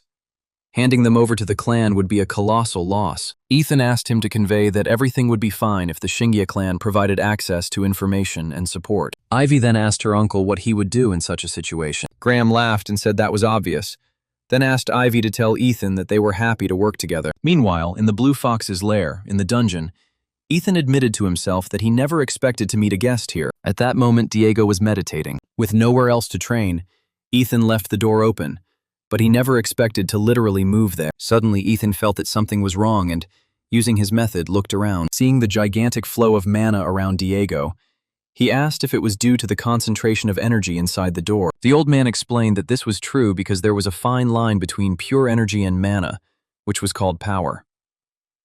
Ethan came to the conclusion that pure mana from heaven, which was in the air, was conducive to the development of the martial art of heavenly sacrifice. The old man advised Ethan to train as hard as his new student instead of running around aimlessly. At this stage, he had almost reached AA rank. All he needed to do was raise all his stats to 300 points. While watching his performance, the teacher asked him what he was going to improve first. Ethan replied that he planned to increase all statistical indicators to 300 points, which surprised the teacher and made him laugh. Having calmed down a bit, the teacher began to ask the hero if he was sure of his decision, which began to irritate the hero. He asked why the teacher didn't give him any advice. Imagining his beard being ripped out, Ethan knelt down and asked the old master what he thought about leveling up. The teacher advised not to distribute all the points at once, but to focus on one quality, on one strong point. Ethan was surprised that he had to use all available means to do this, but he followed his teacher's advice. When his internal energy exceeded 500, Ethan reached the 5th star of the divine art and opened his middle dantian. Immediately after this, his heart began to beat faster, and the system warned the hero that energy had begun to be released in the reservoir. It felt like his heart was being pierced by hundreds of needles. The system sounded an alarm and reported that the energy of the primitive martial art was exploding. The hero's heart gave its last beat, and a moment later he felt ill. Suddenly exhausted, he fell to his knees and began coughing up blood. Ethan realized he had to do something, or he would simply die. Not wanting to give up, he raised his hands to his chest and tried to get his condition in order. The system reported that thanks to their patience, the spiritual energy began to increase sharply, and the central elixir field opened. The internal energy limit has been increased, and 50 points have been added to each stat. Ethan also gained the ability to control the divine martial body, and his internal energy was completely restored. As soon as it was all over, she felt an extraordinary lightness. He then collapsed on the sand and admitted that he thought he was going to die. The old man asked the student how he felt after receiving the 5th star. Ethan admitted that he was very scared, but the old man asked him to be careful and said that now Ethan was only missing the upper dantian. However, the mentor noted that what happens next time will not even compare to the current experience. Then Ethan stood up, opened the system, and saw that he had mastered a new skill. The hero's eyes lit up with amazement, because the characteristics he had given were incredible. Ethan couldn't help but think about what a wonderful teacher he had been in life. Then he looked at Diego and saw that he was still meditating diligently. Ethan sat down on the sand and wondered if he should take a short break and leave a little later with Diego. Sometime later, in the square in front of the martial arts school, the president asked the second-place team to introduce themselves. Graham congratulated the team captain and shook his hand. He then dismissed the students and invited the team that had won first place in the midterm exams. President Graham congratulated Ethan on his victory and asked if he had decided what award he wanted to receive. Ethan replied with a smile that he would let them know when they arrived at the museum. Secretary Audrey asked the winners to follow her, and they all headed to the museum. The hero's team members pondered the choice and were worried about it. Even Spencer didn't know where to stop, since he hadn't thought about it before. The hero then asked Spencer if he had seen the rusty iron sword, and advised him to choose this particular sword. Ethan explained that the sword was once found in a dungeon and used by a man known as the Noble Sword. Ethan explained that his teacher taught him this. Spencer then thanked Ethan and said that he would go immediately to get the sword. Reaching the giant vault door, President Graham quickly entered the code, and he and his students found themselves in the main hall of the museum. Although the students were amazed by such values, the president asked them to come forward and choose one of the items. Valuable books, paintings, swords, and other items were kept behind glass partitions. Nora took the golden wand and admitted that it was simply incredible. The students quickly found the things they needed. However, Ethan, who had been at the entrance the whole time, ordered them to stop. He demanded that all the items they liked be returned to him, and then distributed the artifacts to his friends. For Nora, he chose the ice gloves. For Jem, the yin-yang needles, and for Russell, the red cloak. Graham was amazed and wondered if Ethan did this based on his knowledge, or if he simply had an incredible eye for artifacts. Afterwards, Ethan told Ivy that he had prepared an article for her. He advised her to choose the sword, whip, but Ivy disagreed, because all awakened fighters avoid using the whip. If used incorrectly, the sword would harm its wielder. Ethan then asked Ivy what she prioritized when choosing a sword, besides strength, weight, and flexibility. Ivy said she appreciated the fortitude she showed, but Ethan immediately cut her off, saying that was the wrong answer. He explained that true super speed is achieved not through the strength or speed of a punch, but through the flexibility and elasticity of the muscles of the entire body. The sword whip is a very versatile weapon. When both characteristics are in harmony, maximum effectiveness is achieved. After a while, Spencer ran up to Ethan to look at his gadget, because it looked really cool. He said that at first glance, he realized that the artifact was made especially for him. He then lightly elbowed Ethan in the face, implying that as a student of a great teacher, he had received something even more valuable. Ethan then showed Spencer his new hammer, but suddenly, his friend fell silent. Spencer gasped and asked why he chose such a worthless weapon out of all the artifacts. Spencer fell to the ground, saying that Ethan had to sacrifice a good weapon to get this sword. Finally leaving the museum, Ethan examined his new hammer. It was a Class A iron hammer. Looking at the description of the iron hammer, One might think that it is a regular tool for upgrading materials.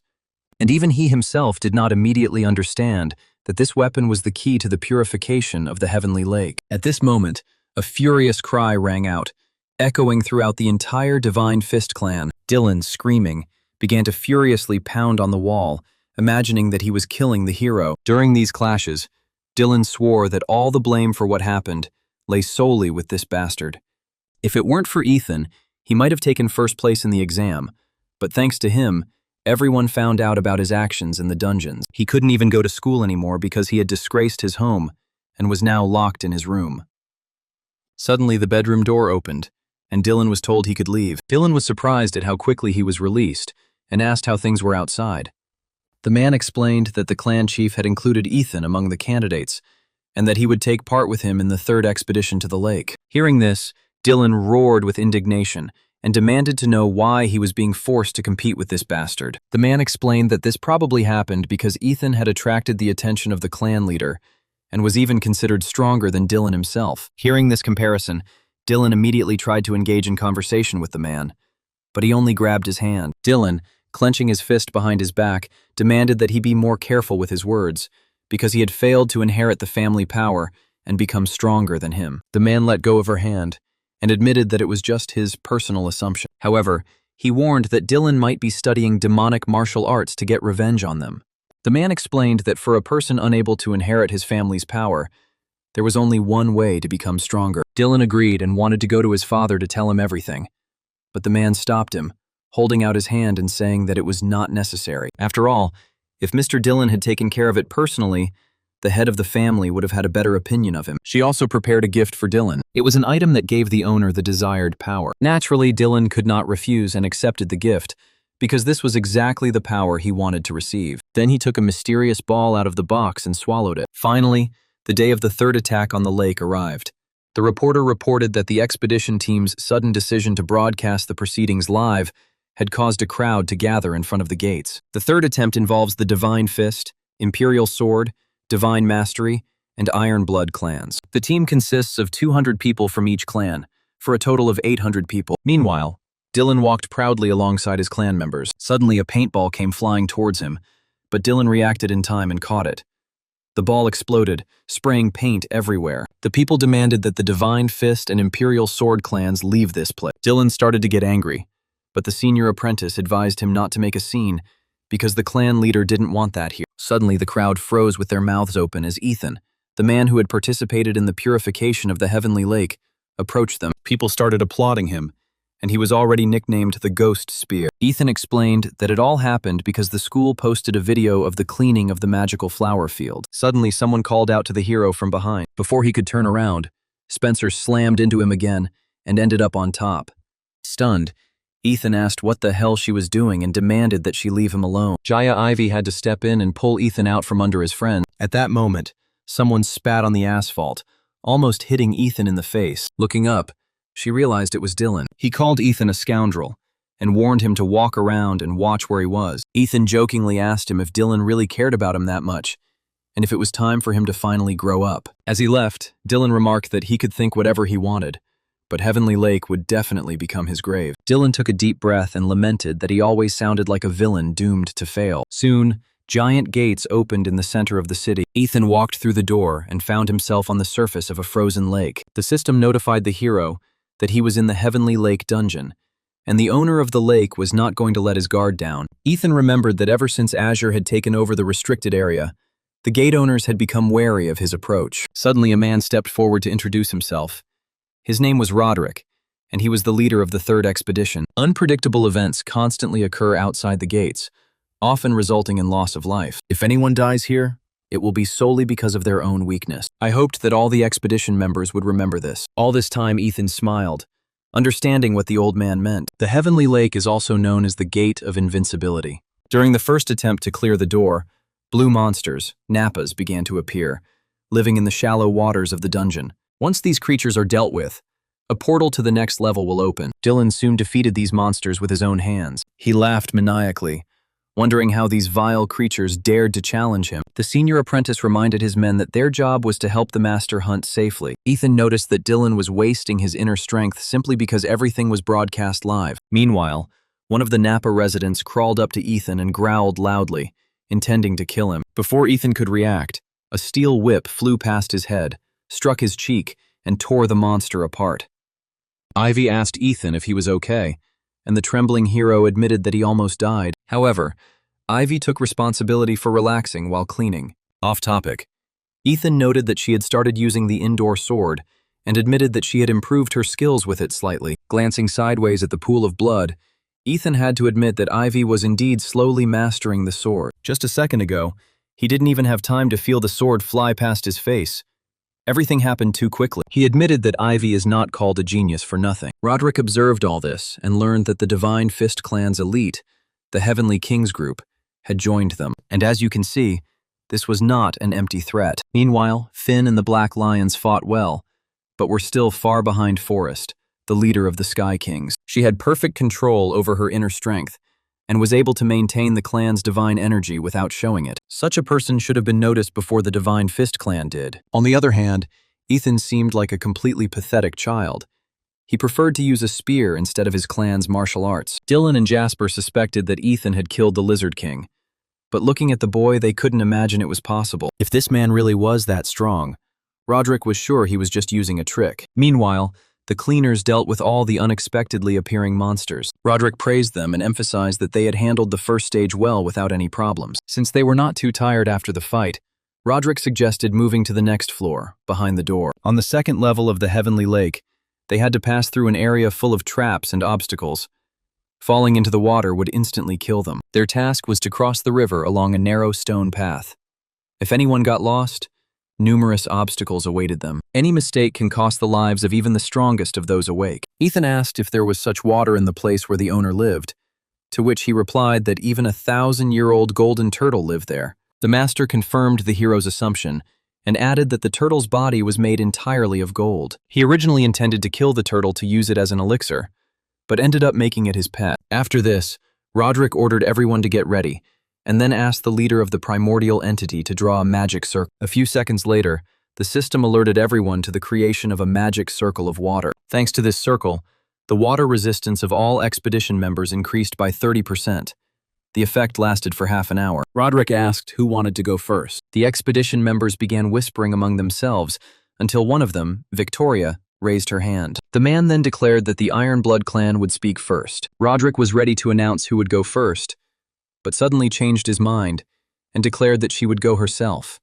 His clan members are not guinea pigs. She explained that her grandfather always told her that she should set an example for others. Roderick thought it was impudent, but he admitted he should have been more careful and wished Victoria luck.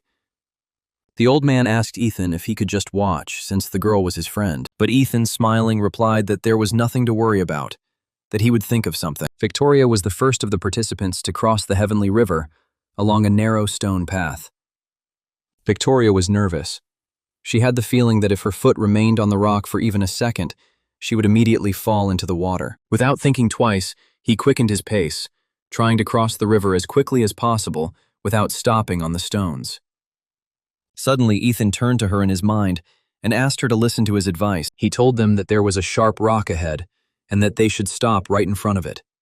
Following his instructions, Victoria stopped. At that moment, the water around him suddenly rose, forming a geyser. Victoria was shocked when the geyser almost washed her off the rocks. She turned to Ethan, but he reassured her, explaining that she could cross the river safely and that she could pass on the method to her clan. Victoria demanded to know what would happen next, and Ethan agreed. Her clan members and those she trusted followed her. Roderick tried to understand what was happening, how the Iron Blood students were able to cross the river so easily. The old man could hardly believe what was happening, because even the first and second expeditions encountered difficulties due to the geysers. Suddenly, Roderick realized there was a pattern here.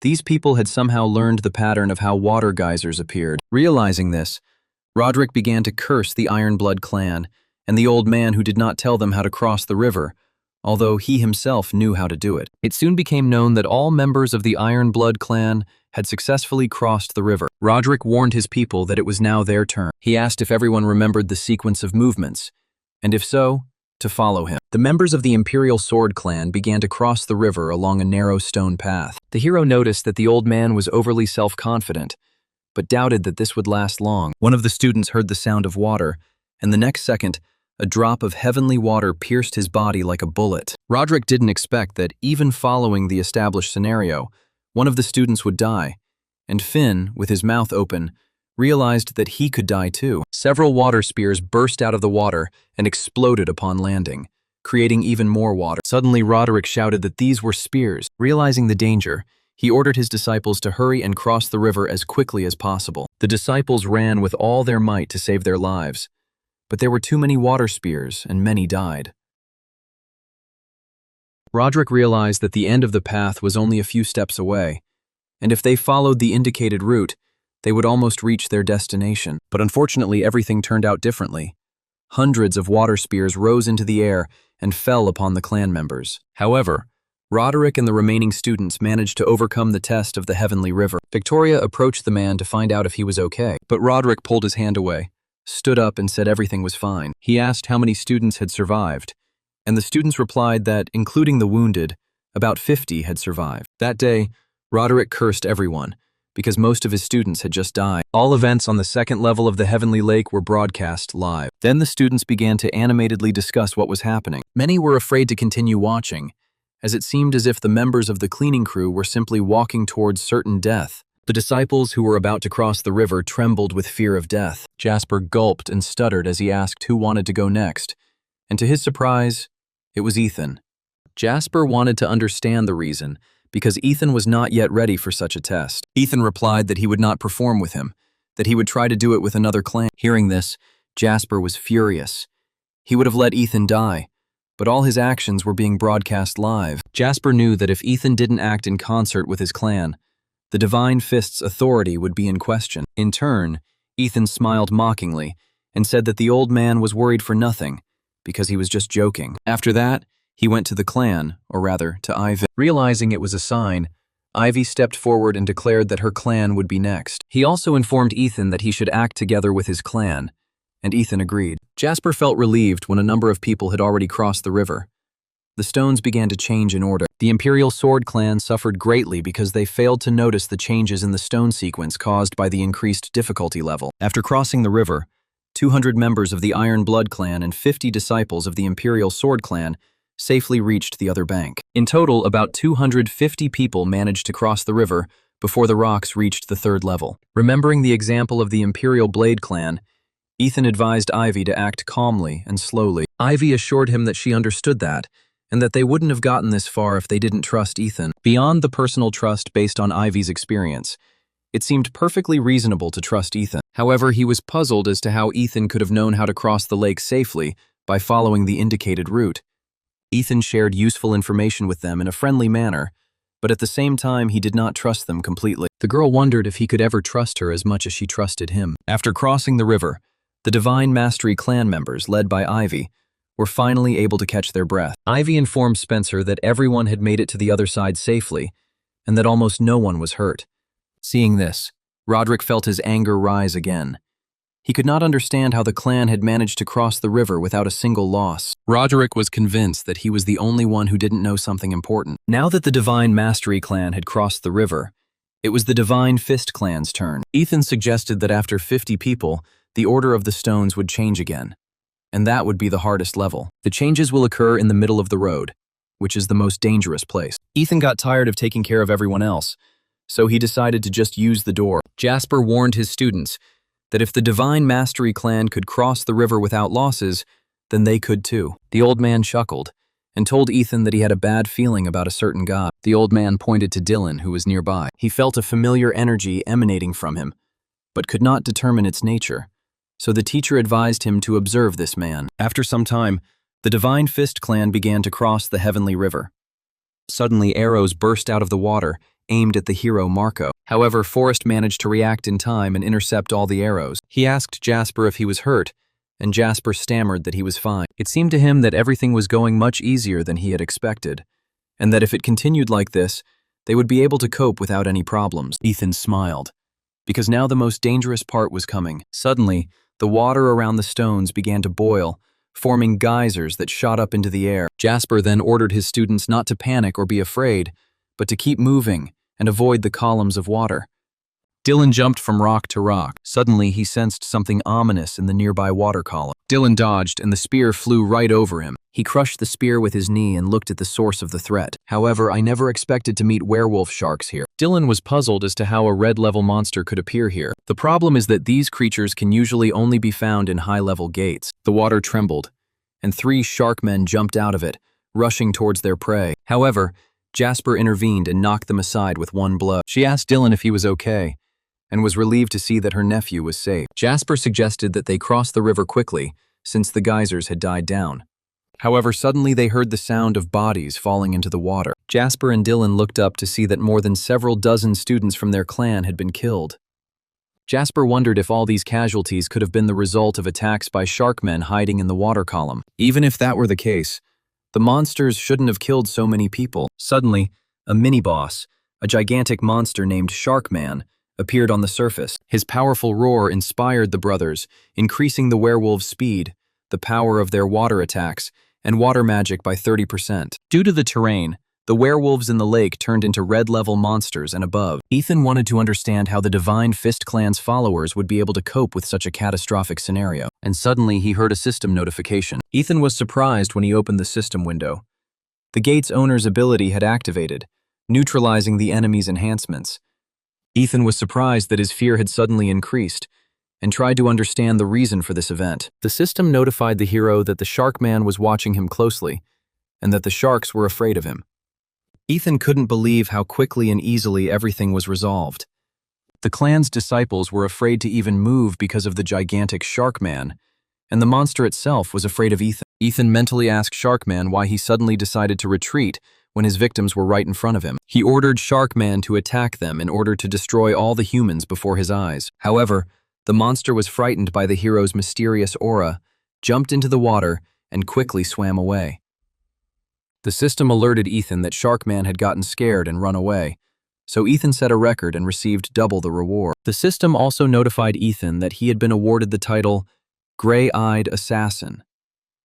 The hero sighed, noting that the name suited him quite well, considering he could destroy red-tier monsters with a single glance. The old man noticed that quite a few of the Heavenly King and Deathleap's disciples had survived, and Ethan explained that this was what had angered him. Victoria added that since it was impossible to predict when the monsters might return, it was best to retreat before they began drawing the magic circle. Roderick then said that before continuing, he wanted to discuss one important matter with them. Roderick stated that he suspected that someone was trying to harm his expedition group. One of the students became angry and asked if they were really suspected of all these deaths. Roderick replied that he himself did not want to think about it, but everything seemed too suspicious to him, and he considered his suspicions to be justified. Victoria reminded the man that they had come to help clear the gate in response to a request for support. Roderick then asked him to answer the question.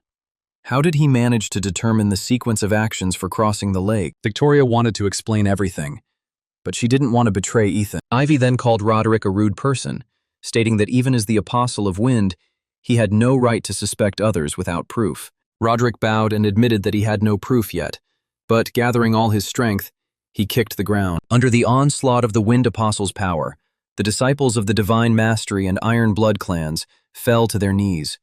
Roderick said he could get them to confess to the crime. At that moment, Ethan stepped between them and ordered Roderick to stop. But Ethan explained that he intervened because he was sad to see the expedition leader suspicious of his own allies. However, Roderick said that standing out from the crowd was not the best solution. The hero said that since it seemed to him that his groups were only getting in each other's way, why not split up? This way, each of the affected clans will be able to act independently. Roderick considered the young man's advice and finally agreed. Jasper reminded them that Ethan was a member of their clan, but Roderick told them to stop. The priority now was to clear the gate. The protagonist agreed, and all the cameras were destroyed, meaning they would no longer have to worry about losing their reputation. Ethan planned to kill Jasper at the first opportunity, but he still had a chance to do it. Roderick then announced that his group would go to explore the sea cave to the west, while Ethan would go to the ice gorge to the east. Roderick laughed silently at the young man, for the sea cave they were heading for had already been explored. Roderick wished the group of heroes good luck, But Ethan honestly admitted that he was not going to wish them luck hypocritically. After some time, the group of heroes took a break in the ice cave. Ivy asked Ethan if it would be okay to be so far away from his clan, but Ethan said it was no problem. That was their original plan. But the sea cave is much more dangerous, and now their goal is simply to survive. Ethan chose the icy gorge because it was the lair of Sharkman and his sharkmen. Once they know he's here, they'll run back to the Heavenly Lake. But the sea cave is a different story. It was the refuge of the Sharkmen's enemies, the Nagoths, terrifying spider-like monsters that radiated cold instead of poison. Ethan asked his colleagues to listen carefully. In fact, there was a shortcut.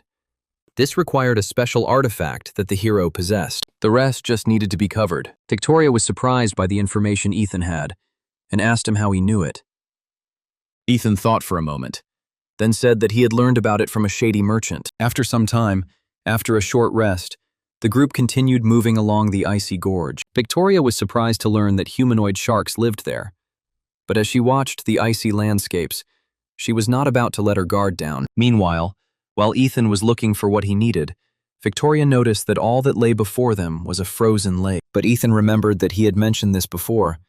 It was his shortcut. Then he struck the ice with his hammer, and the sound of the blow echoed throughout the gorge. Victoria and Spencer, shocked by the hero's actions, asked what he was doing. At that moment, one of the cleaners ran up and shouted that they had a big problem. Sharks appeared from above and surrounded them. Ivy immediately ordered everyone to prepare for battle, but Ethan stated that there was no need since the sharks would not attack. Meanwhile, the sharkmen watched from afar. The hero continued to hit the ice with all his might. Only after the hero's final blow did cracks appear on the surface of the ice. The ice beneath the hero's feet cracked, and the surface began to split, leaving the students without support. Spencer asked Ethan what he was doing, and he explained that they just needed to follow him. The boy was surprised, not understanding what this meant. Suddenly, Ethan jumped straight into the water. Spencer screamed, thinking that Ethan had committed suicide. Spencer then exclaimed that he didn't care and jumped too, surprising the girls. Realizing that she needed to trust Ethan, Victoria ordered everyone to jump into the water.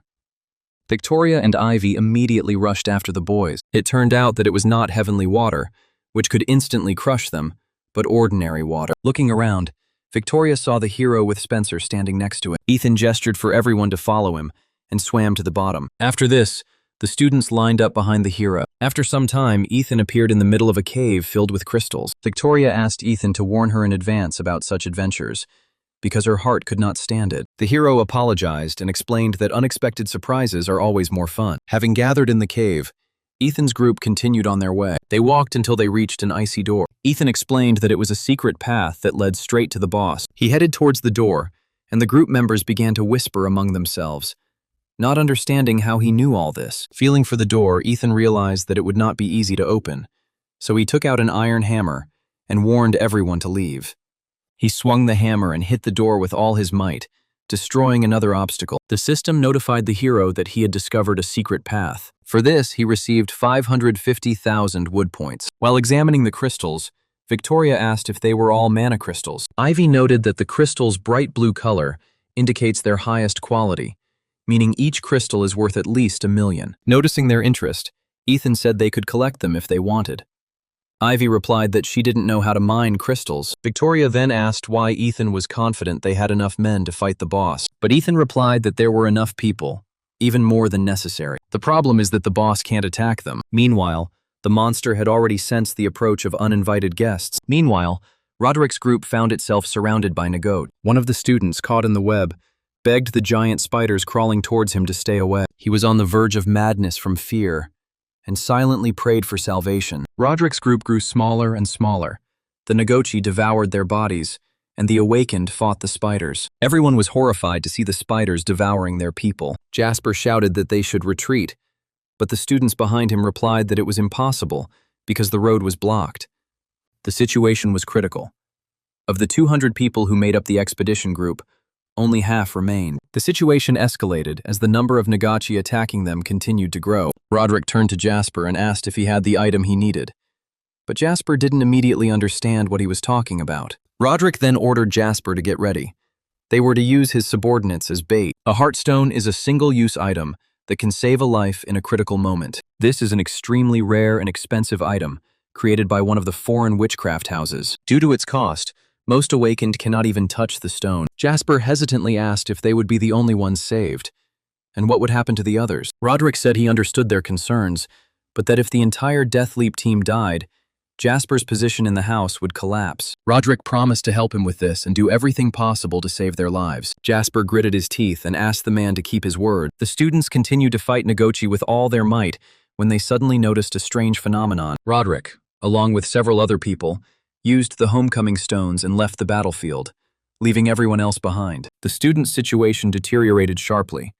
They were left leaderless, surrounded by Noguchi. They didn't want to believe that everything could end this way. Forrest then turned to one of the students named Jerome. He extended his hand and said that this gentleman always looked at him with admiration. Forrest said he needed to finish his business there and handed Jerome the hearthstone. He added that the man would be sad if he died, so it would be better to go in his place. Unexpectedly, Jerome bowed to Forrest, covered his face with his hand, and thanked his mentor.